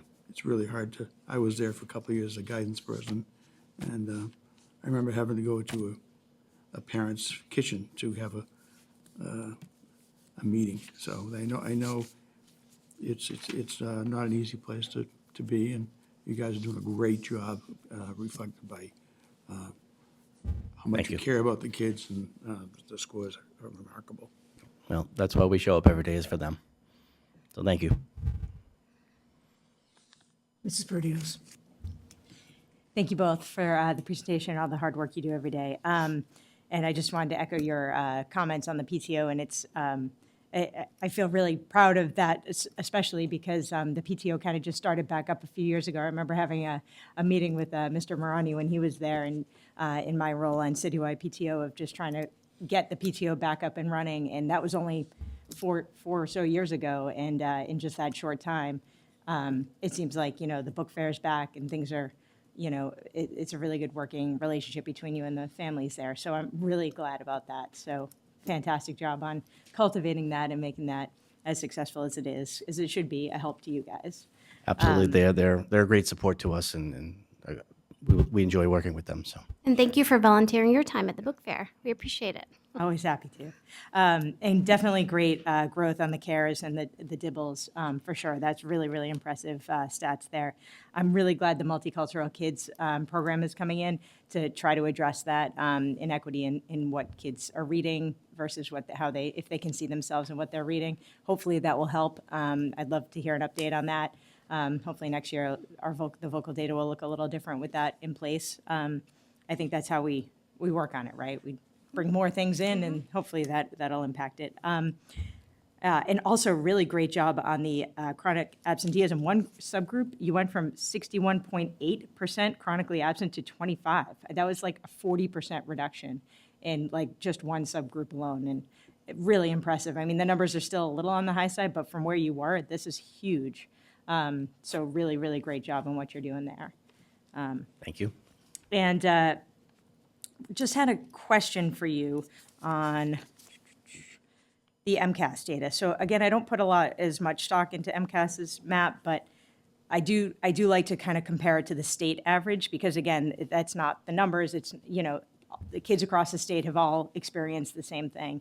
And there are some grades and sections that are pretty far off from that state average. And I didn't know if you had any thoughts on that, or thoughts as to how to address that, or I'm sure it's frustrating to look at, but in your frustrations and conversations, are there things that come out that you've? Well, this plan comes out of it Yeah. is one of them. We certainly, we look at MCAS data, we have to. It is how the state looks at the school, so it's an important part of what we do. We do recognize that there are areas that are below where the rest of this district is in the state. So what's one of the reasons we adjusted the ELA and the math goals this year, instead of looking at just the RIT scores? Because what we found when looking at it and talking with Dr. Perkins, Mr. Marani, is while MAP is a great tool and we're still using it, we're just using it a different way by looking at the percentile rankings, because what we found is when the students hit the MAP target, they weren't progressing in a percentile ranking. They were they were maintaining where they were. So then we looked at it, and the way we will see next year, we will hope when we sit here next year, we are able to come back with higher MCAS scores. But we believe that if we can push some of our students to a different percentile ranking, because those percentile rankings do correlate on that map, does correlate them to the projected MCAS scores. So our belief, which is why we went with the goal that we did this year from ELA and math, is that if we can increase our students' percentile ranking, that they will increase or their where they are on MCAS. Sorry. Thank you. No, that was a really thoughtful answer. I appreciate kind of the correlation between the two. So, 'cause- Yeah, for sure, because, again, it's, you guys are, putting in really hard work, the educators are outstanding, and it's just frustrating, I'm sure, to see those numbers, and just, you don't want them to get too far off and have a hard time getting back, so that's why I appreciate your thoughts on that, and hopefully next year's MCAS will look a little bit better. Appreciate that. That is our goal. I mean, we appreciate your viewpoints on MCAS as well. So but our goal is to put our students in a position to succeed in middle school, high school, and beyond. And that's one of the measures that we use to look at that. So we strive every day to get there. Yeah, no, you're working hard, you're working really, really, doing really great things in that building, and it's a great vibe there, I agree. So It's a thank you great for school, everything so you're doing we there. love being there. So Appreciate thank you. it. Thank you. Okay, I have just a couple of comments. I agree with the data I think it's great. Thank you so much for including LDC and CARE students in the DIBELS. It's nice to see that too. We hear about it all the time, so it's nice to see what it's doing down there and seeing how those scores are working out. So raising multicultural kids, I agree, it sounds absolutely awesome.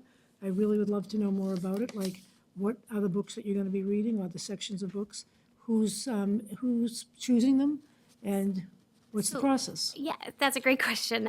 So this is a nonprofit agency that they have diverse leaders and facilitators. So, the idea is that when our students who are diverse look at these people, these facilitators, they see themselves. They see them as role models.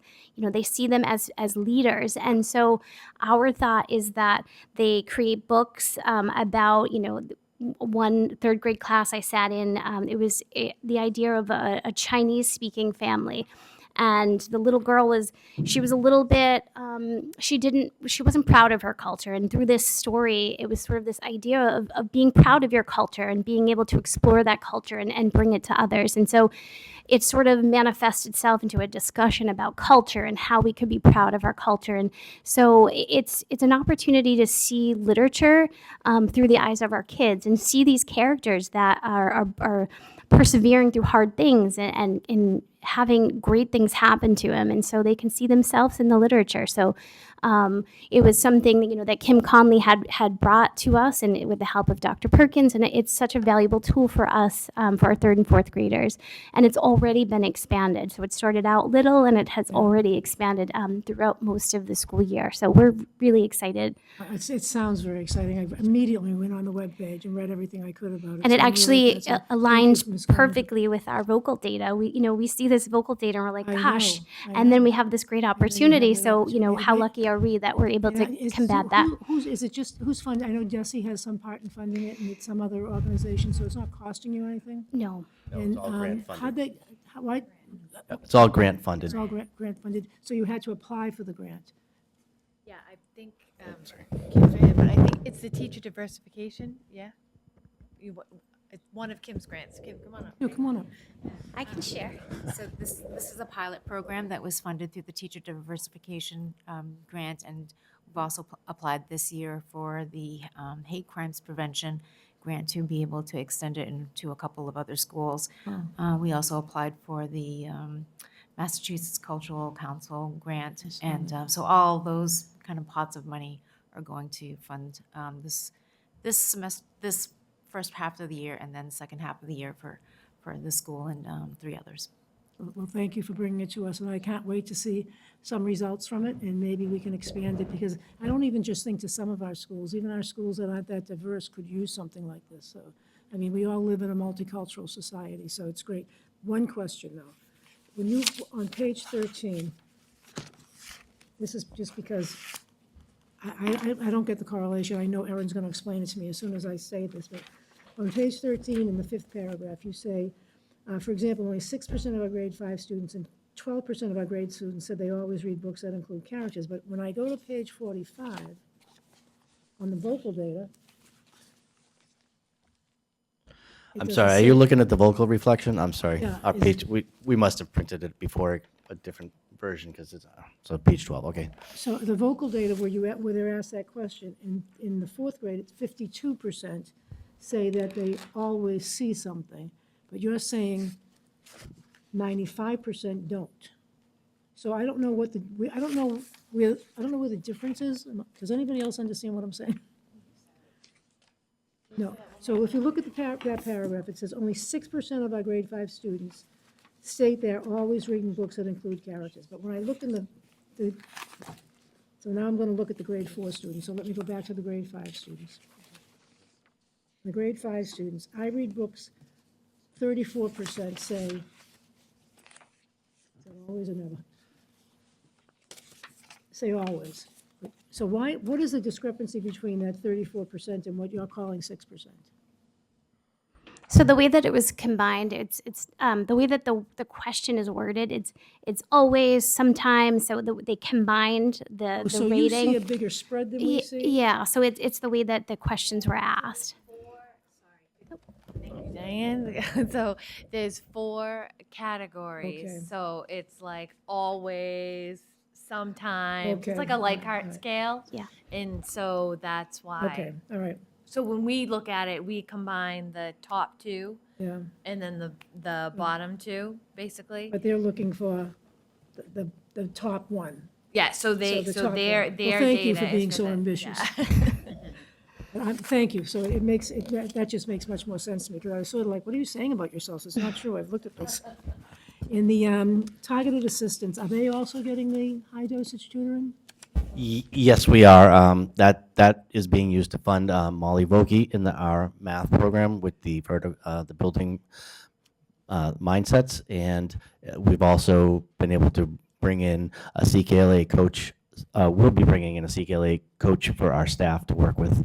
Again, we've already had it once this year, and she'll be in a couple more times after the holidays.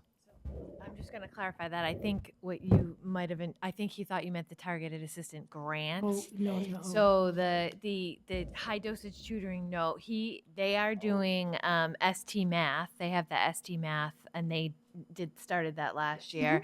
And then they, through the targeted assistant grant, they are doing coaching days with Molly Vokey. So she meets with staff, she does observations, she coaches the teachers. They're also doing coaching days with the CKLA coach as part of the targeted assistance grant. So there's been a bunch of things that, this grant has allowed, and others have allowed us to do at SNUG to really try to help them increase the scores. Thank you. And I want to echo, seeing the change in the family engagement is incredible. As a credit to you all at Snug Harbor, that the parents and the community are back involved in the building and showing up, and the PTO is so strong again. So thank you very much. It's just wonderful to see. And I would entertain a motion to accept by Mrs. Hubley, seconded by Ms. Bergoli, and all in favor? Aye. Aye. Thank you so much for coming in. Have a good evening. Happy holidays, everyone.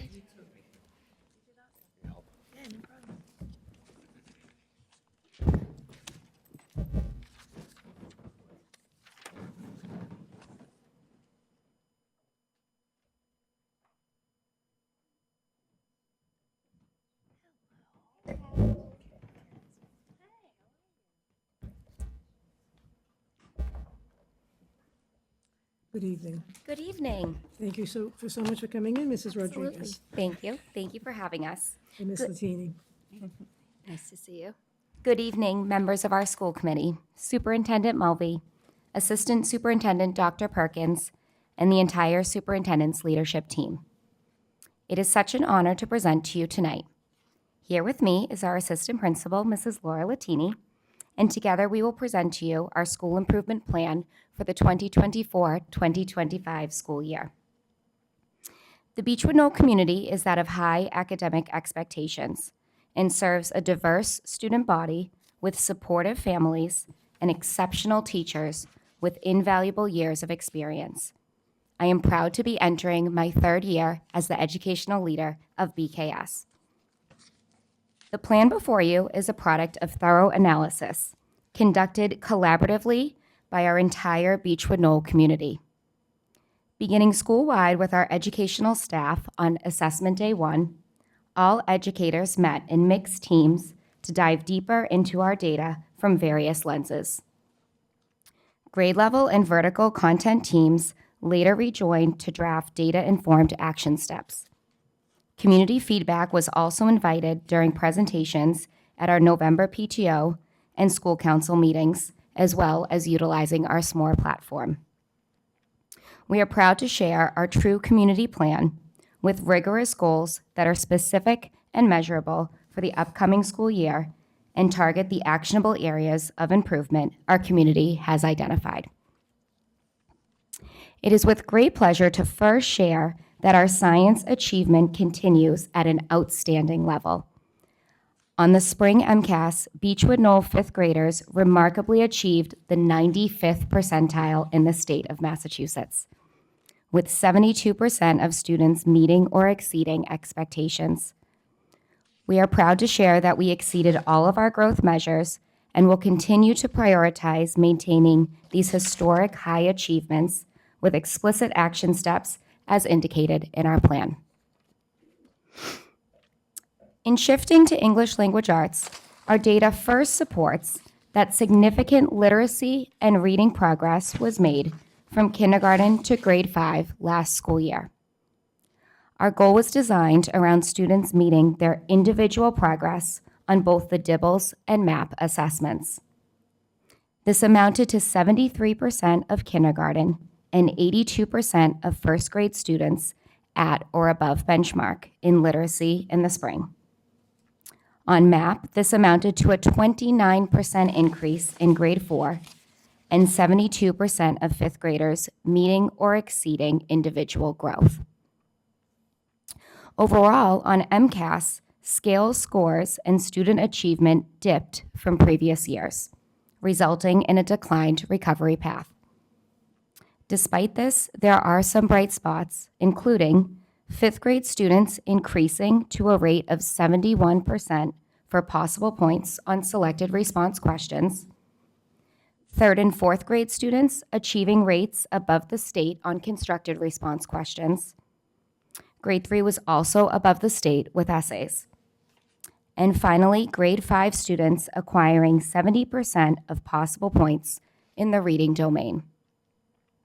While a lot of progress has been made in reading and literacy, our English language arts data aligns with the district, indicating the writing domain as an actionable area for improvement. Our first school improvement goal is designed to directly target the writing domain. Our goal to increase by 10% in each grade level is rigorous, but attainable according to our pre-pandemic scores. For mathematics, we are very pleased with our significant progress towards last year's goal. Our goal was designed to target the identified domains of measurement and data, as well as operations and algebraic thinking. Our goal for student growth on MAP was exceeded across 7 out of 8 measures. On MCAS, it is with great pleasure to share that Beechwood Knoll Elementary School has made significant improvements. We have increased to the 67th percentile in the state with an average scaled score above 500 for the first time since 2019, all amounting to a 10% increase in students meeting or exceeding expectations. Most notable of this data is that remarkably, no fifth grade students were characterized as not meeting expectations. This overall achievement showcases Beechwood as exceeding targets set on our accountability measures.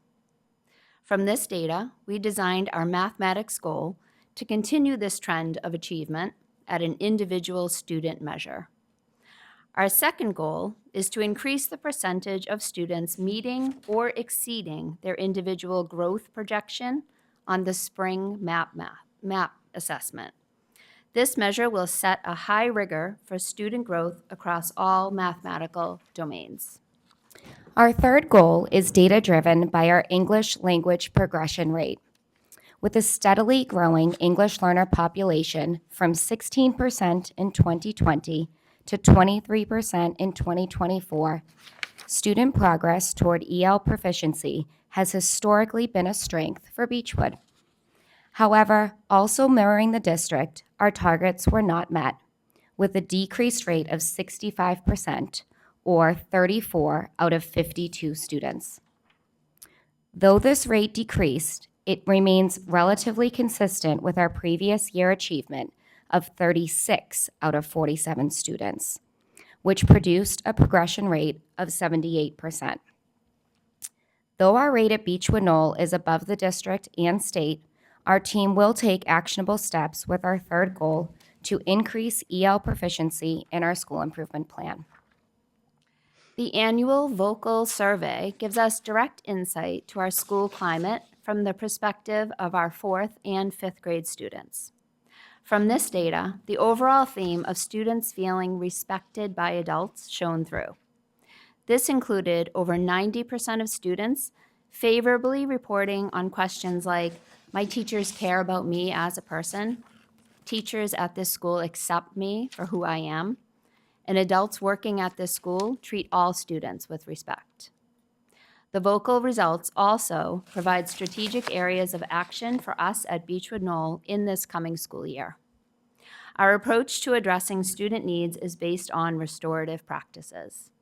Our 4th and final goal is to explicitly guide students through social emotional skills of coping and taking responsibility for their choices by targeting the specific standard of students respecting each other. Respect is the foundation of our beliefs at Beechwood Knoll. Students come to school daily to feel welcomed by both their peers and teachers and to foster a love of learning. For this school year, all educators have selected a school-wide team to directly impact our overall school culture through traditions and incentives to build intrinsic motivation.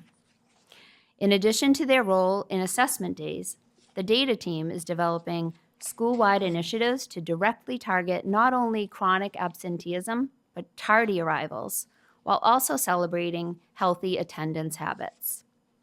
Our DEI team completed our 3rd edition of our annual holiday calendar and have plans to invite community members for enriching presentations.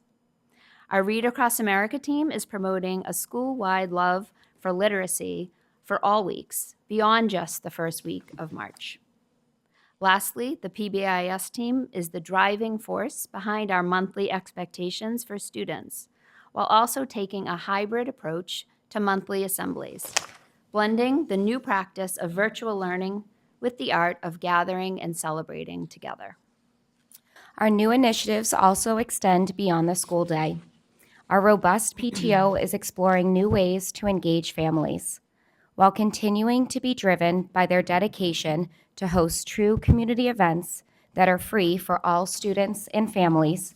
To promote authentic connections between school and home, we introduced a new Coffee and Conversations meeting format on periodic Friday mornings. And we are restoring a multicultural night with the integration of arts in March. Our educators are creating new extended day offerings that explicitly teach social, emotional, and problem-solving skills to students K to 5. And our school-wide communication serves to keep our families closely informed of their child's school day. Through the use of the SMORE and School Messenger platforms, families receive routine messages and updates from Beechwood Knoll. One example included building understanding around our attendance policies and procedures, which was just one of many action steps that resulted in exceeding our target for chronic absenteeism and attaining a rate of a remarkable just under 1%. In closing, we present to you our Beechwood Knoll School Improvement Plan with great pride as well as gratitude for your continued support. Thank you, School Committee, for your extraordinary dedication in supporting the students of the Quincy Public Schools. We welcome your feedback and questions. Thank you so much. Mr. Burgoyne. Great job. Thank you. I'm just a firm believer in the culture that you create creates an atmosphere that contributes to the success of the students in the school. And it's reflected by all your scores. Thank you. Your chronic absenteeism, your some of your groups where you exceeded your target goal. High growth in math, MAPS scores were off the charts and in math and for the fall to spring, and reading was very good. So you're doing a great job down there. And Thank you so appreciate much. you. Thank you. Appreciate you guys. Thank you. You good? Mrs. Cahill. Thank you. Thank you. Hi, thank you for the presentation. the scores are great, obviously, and, you know, you should be super proud of where your improvements have been. And also in the ability to identify where you might need, you know, some progress and we have to do some work. And with that, with the ELA scores, you know, the proficiency and all that, is your population of ELL and FEL students higher now? You know, last year, was it higher where that could have affected your scores than in the previous years? Yes, it's certainly growing, and it's even higher this year than it was last year. And even drilling down into the data a little bit more in just the levels of the EL students that are coming to us. Our beginner groups from kindergarten all the way up to grade 5 is growing rapidly. But with that, you know, you see a lot of student progress, and that's why we use a lot of those individual measures. But yes, it is growing. And that's why your scores have declined, or maybe they're not where you're meeting your targets and things like that. It could be a piece of it, yes. Could be a piece of it, Yeah, you know? absolutely. In ELA, the writing piece, because in looking at the ELA, there are definitely areas that we want to improve upon on MCAS. But in looking then at the MAP scores, it shows some really favorable progress being made. But then also in that EL proficiency, it is actually only a decrease of just 2 students not making the amount of progress that was indicated for them, but then compared to the overall larger group size, it caused the rate to kind of change. decrease. Yeah, yeah. Okay, great. And family engagement is amazing. Thank you. So that's really great to see that. And in terms of the safety issues, I have been at your school when schools getting out or coming in, and the crossing guard issue. One year when I was there, Janet Loftus was out, like, you know, directing traffic with the crossing guard. So I don't know if that's something we can get the police department to look at. And I'm sure it's something that it's been a problem for years, right? So it's just a tricky intersection there. So, but I do agree with you. I think that's an area that's kind of tricky and should be addressed. And also the, any place where we have to put a card to swipe to get into a building, I think is something that we really need to address as well, because that leads to leaving the doors open, and people coming in and out, you know. So from my perspective, I think maybe those 2 areas we should really take a look at.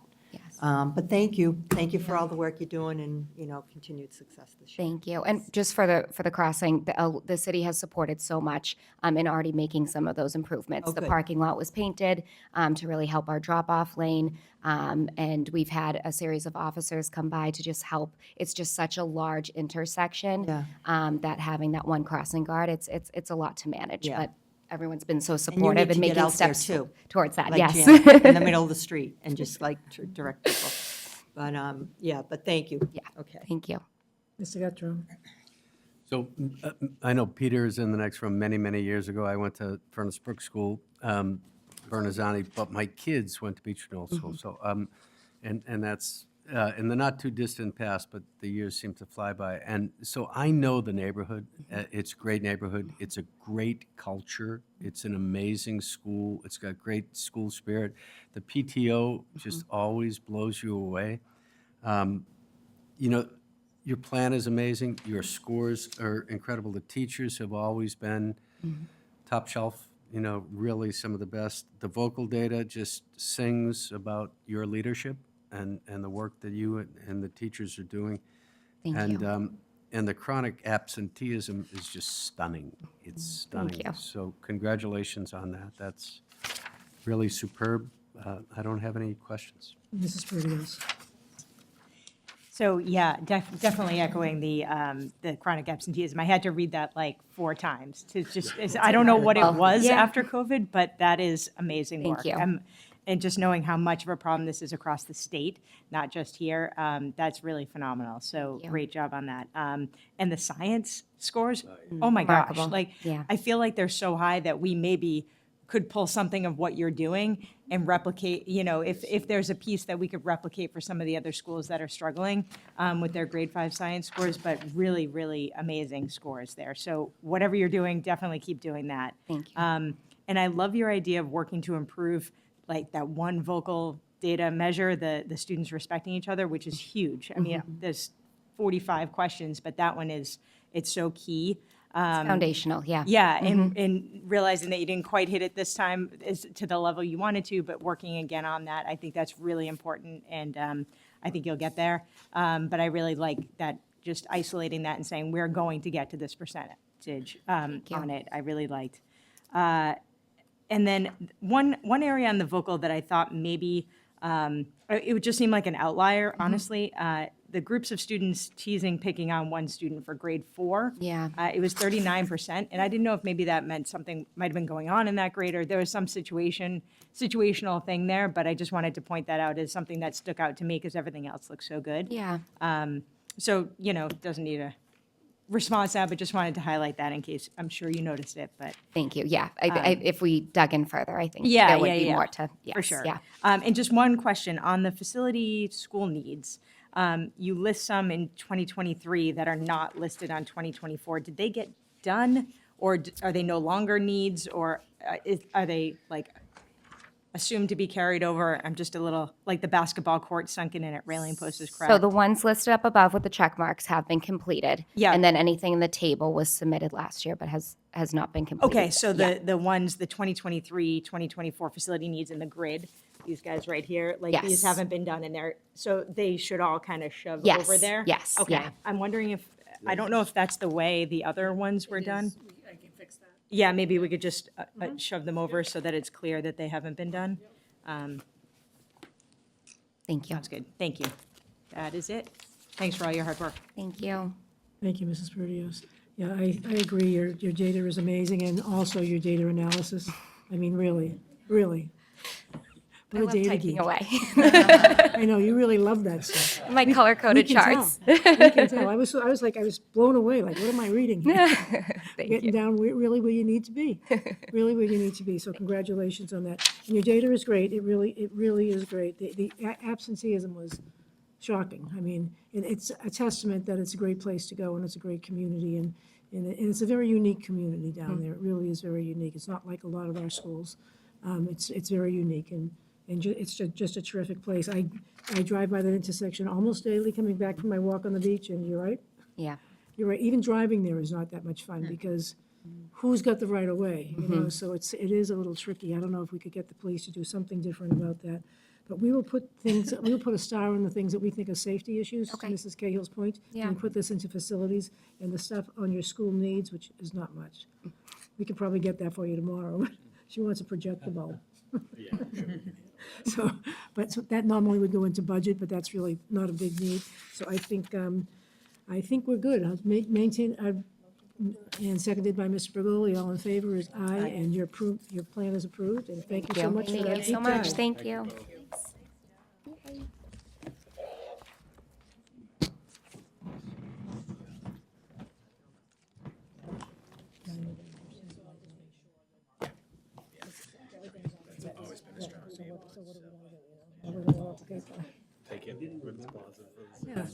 Yeah, I mean, she's terrific. She really is terrific. There are terrific people out there too, and it's just what it is. Yeah, that's why she was the data. I wish, in some ways, sure, Oh, my her God. skills, we need this elsewhere Right, too. right.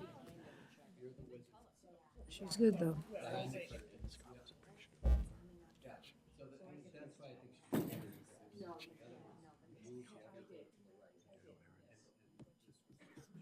Good evening, Mr. Dion. Nice to see you. Nice to see you again. And you too. can present your plan as soon as you're ready. All right, thank you so much. Well, thank you all so much for the opportunity to present to you tonight. I'm so excited to share all the wonderful things happening at Bernazani this year. I started something new this year in my daily morning emails to the staff. Our work as teachers is a work filled with inspiring stories. So each morning, I end the nuts and bolts of my email with a positive story that I witnessed myself or that was relayed to me about a student, teacher, or a staff member in our school. And since starting this little project, I've had teachers tell me that they share my stories with their own families and friends, and I really appreciate that this is spreading out further than the Bernazani community. So I want to share two of those stories with you tonight that really speak volumes about the students and staff at Bernazani. The first story is from 2 weeks ago. It involves a fifth grader and her love of a lesson.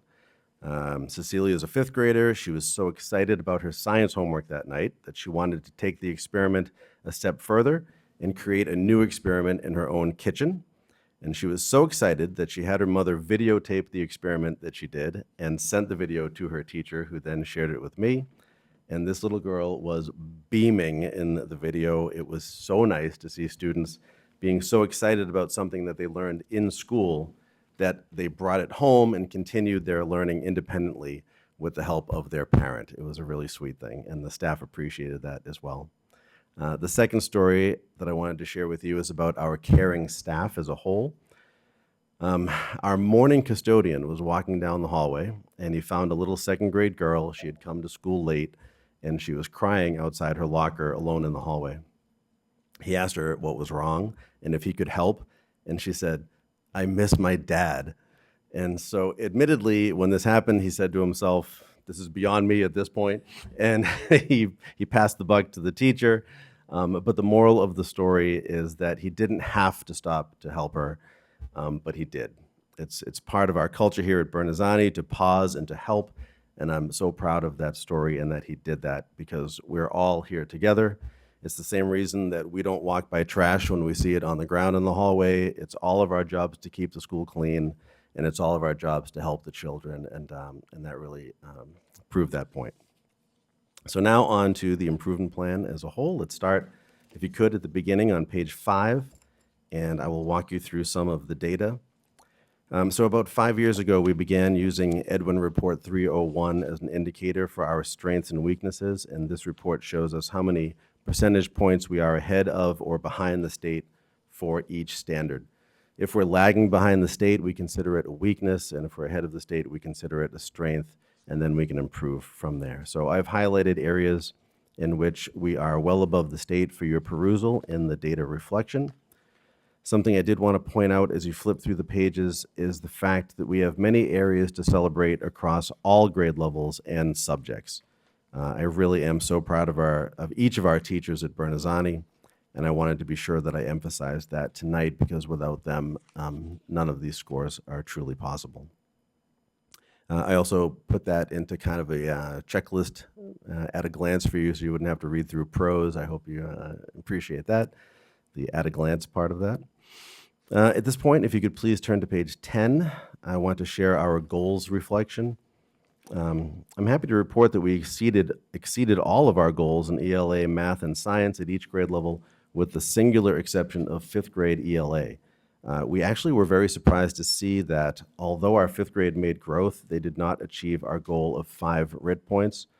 And the reason this was so surprising for us is because of the tremendous scores that they received on fifth grade ELA MCAS. It just didn't seem to correlate, because there was tremendous growth from the previous year and also a really great score for fifth grade ELA, but they did not make RIT point growth in MAP. So we've adjusted our goals accordingly in math for this year, because there was just incredible growth at all grade levels in mathematics, and you can see those scores there on page 10. So we increased our goals for each of those standards in math. On page 11, you'll find our vocal survey results. I did want to share our high percentage categories with you tonight because we are so pleased with our results from the vocal survey. We're especially thrilled about the questions that focused on engagement and community. We had 5 questions that achieved 100% agreement among our students this year, and I'm happy to share those with you, and these are just so important to me. In my classes, students work well together in groups. My teachers care about me as a person. My teachers are proud of me when I work hard in school. My teachers help me succeed with my schoolwork when I need help. And my teachers support me even when my work is not my best. Those were our 100% categories of student votes. So we're so delighted that our students feel this way about their school.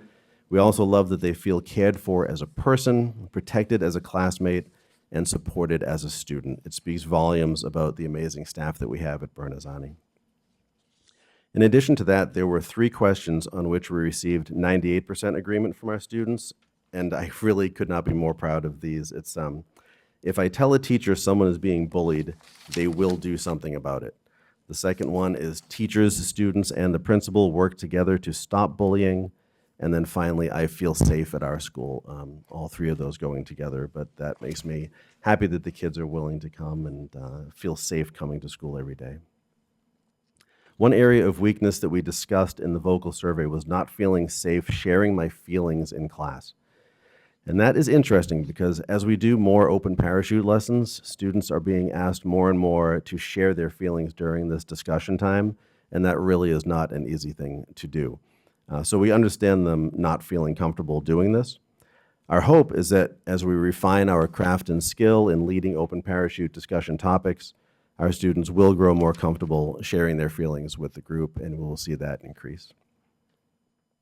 On page 13, you'll see the beginning of our goals section. After having omitted MCAS from our goal statements last year, we decided to continue this and use exclusively MAP data for our achievement data. This allows us to track the same group of students over time. Our academic goals continue to be rigorous, especially this year, in light of our tremendous growth in math that we had last year. At this point, I'd like to speak a little bit about our social emotional goal on page 18. Last year, we did wonderful work using Open Parachute and the built-in lessons that that program provides. This year, we've continued to do this, but we've also doubled back down on Peace Builders. We're getting back together in Peace Builders assemblies. We're talking the talk, walking the walk that that program provides, like we did pre-COVID. Our lunch and custodial staff are also involved, as this is a community-wide initiative, and we have a dedicated SEL team that meets regularly. This program allows us to have common language when dealing with the many issues that come up during social interactions. We've been saying the Peace Builders Pledge every day after the Pledge of Allegiance for about a decade or so, and it's a wonderful way to build conversations around conflict, if you are familiar with that. We also encourage our parents to use the Peace Builders Pledge when speaking with their children at home. I include the pledge in every weekly issue of the Bear Bulletin communication that I send home, so our parents always have a copy and they can coach the children through the same things that we do in school and have a common language. In addition, we had a focus on attendance last year, and I'm happy to report that we exceeded our targets in increasing attendance in every single category on our chronic absenteeism report. That's included in your packet on page 34. On page 17, we've outlined our professional development plan, which focuses mainly on the two curricula, illustrative math and core knowledge language arts, or CKLA. We also allowed time for continuous training in Savvis Realize for our science teachers in grades 4 and 5. We have made one shift in our principal PD days, and that is to dedicate the last half hour to our staff meetings in teams. We have 3 teachers per grade level at Bernazani and 3 teams, so 1 teacher from each grade level is on the EDI team, 1 is on the social emotional learning team, and 1 is on the community events team, which allows us to work on school spirit activities, and they also work in tandem with our flourishing PTO. Next, if you could please turn to page 23, I want to highlight our extended day offerings. Last year when we spoke, we did not have a very large offering of programs before or after school, so we worked on this as a staff. And as you can see, I'm proud to present this newer, wider variety of offerings to our students this year.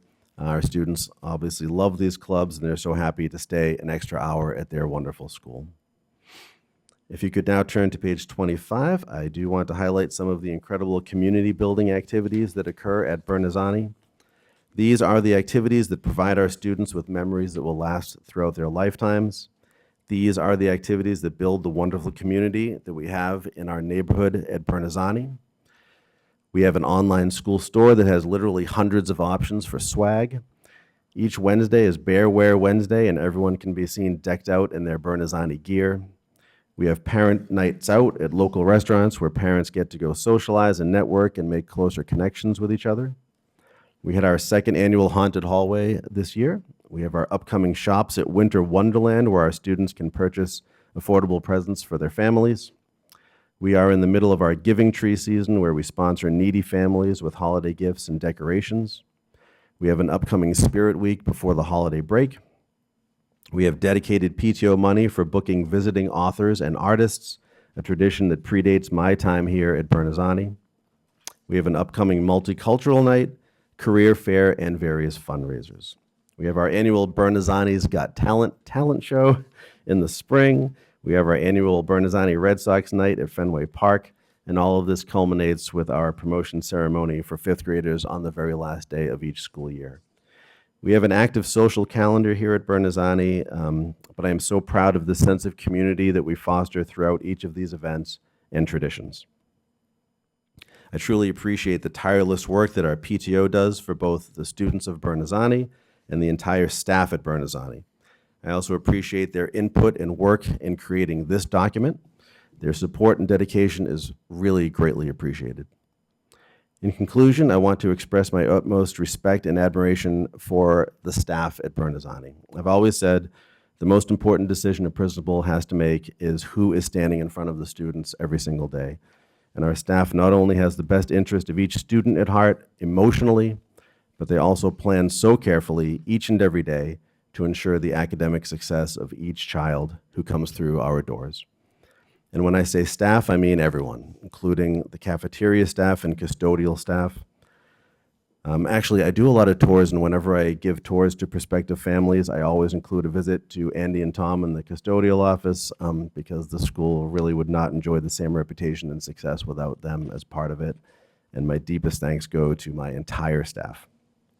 Finally, I want to thank our students because being greeted by hugs each morning as I stand outside, shivering at 7:30 every morning with the kids is something that not many people get to start their day with.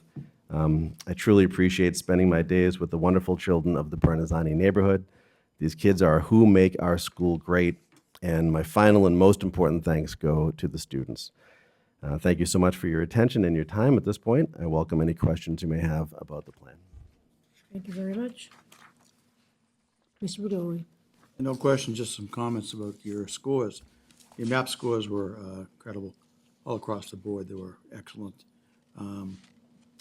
Your focus on the absenteeism, you exceeded your the target in 8 of your subgroups, which is awesome. It was great. And just want to say that my 2 sons attended Bernazani, and it was an excellent school then, and it's an excellent school now, thanks to your leadership. Thank you. Thank you. I appreciate that, Paul. Mrs. Hubley. Thank you for your plan. This is wonderful. I love your vocal reflections. That's amazing, all the hundreds. Congratulations on your 5th grade numbers. I love your extended day, and your parent engagement is fabulous. I did want to say about what you're doing with the parachute, open parachute is great. One thing you might want to note, though, is that there are a lot of kids that will talk during open parachute time, but it doesn't necessarily mean that they're comfortable sharing. They're going to just talk because that's what they're going to do. But I know myself, a lot of times I talk because it's something I have to do, but I am completely not comfortable and I don't feel safe, but I'm still going to do it because it's expected and I have to, but it doesn't mean that I feel safe. So if I was going to take a survey right now and say, do I feel safe talking right now, I would say no, because it's not something I feel comfortable doing. I don't. So just to note that. Under facilities, we're going to be moving everything and to the facility subcommittee, not that you have a lot here, but I did want to ask, you do have parts of play structure need repair. Is that a safety issue? Should we be putting that under a safety concern? I mean, we have it taped off, and the Parks Department knows about it. They just haven't come down, yeah. Okay. At this point, yeah. They have repaired it in the past. I mean, they're great about it. They just have one thing that's completely disconnected at this point. Okay. Yeah. All right. Thank you very much. Mrs. Cahill. I would just want to say thank you for adding the extended day. I know last year during the presentations, we had, asked a little bit about that, and taking the steps to do that for the students is great. So thank you for that. Thank you. And I have a question about for example, bearware, when you do that on Wednesdays, and if you have like the opportunity for people to buy gifts and stuff for the holiday fair. Do we do anything to make sure that kids, have what they need so they can participate Yeah, yeah. So what we do is we work in conjunction with the PTO, and there's actually money set aside so that when we go through the Families for the Giving Tree or the free and reduced lunch numbers, we'll call families and ask, and then provide them with that. So And make sure every everyone child's has- involved. Yeah. Okay, great. And even have like a T-shirt or a sweatshirt or Correct. something that they can wear. And this is, I don't know who this question is for, but when we talk about the low-income students and it says eligible for free reduced meals, right now, everyone gets lunch or breakfast and lunch anyway. Where does that metric come from? Like, how do we determine, is it a state metric or, what do we? Yeah, now they that it's use it changed? from, they collect it from things like WIC participation, families that might have like, subsidized food programs, things, so all of that. That are in our school. So it's not just, and Mhm. it's, do the students apply for it? How do we do No, that? it's based on what the family, so if the family is enrolled in some kind of program to Yeah. help with needs that they may have in their home, that's where that information comes from. And it's sent to us? Yes. Okay, Mhm. it's sent to us. They're not, the families aren't giving it to us. Not Yeah, that, just to make sure that people are getting what they need. Yes. So Mhm. we get that information.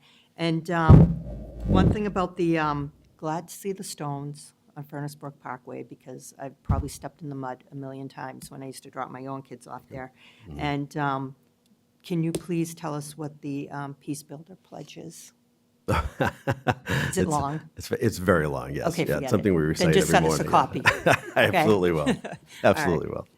Thank you. Thank you. Thanks for Thanks. everything. Mrs. Perdios. Thank you. Thank you very much. I always appreciate how positively you speak about your staff and the community and the students every time you're here. Even when I was back there listening, it always impressed me. So Thank you. I'm sure that goes a long way to making everyone feel appreciated in your building. So it starts at the top. So thank you for that. Quick questions.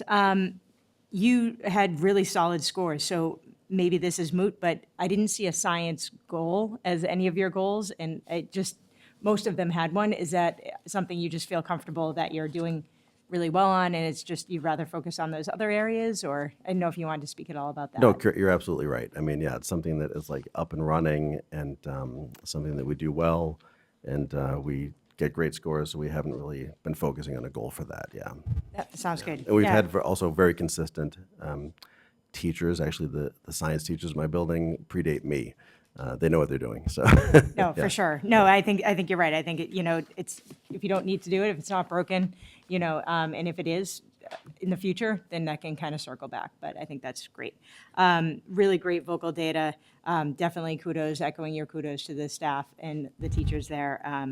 It takes the whole village to make that vocal data that good. So congrats on that, and great strides on the chronic absenteeism. Really great numbers there. Class sizes are great.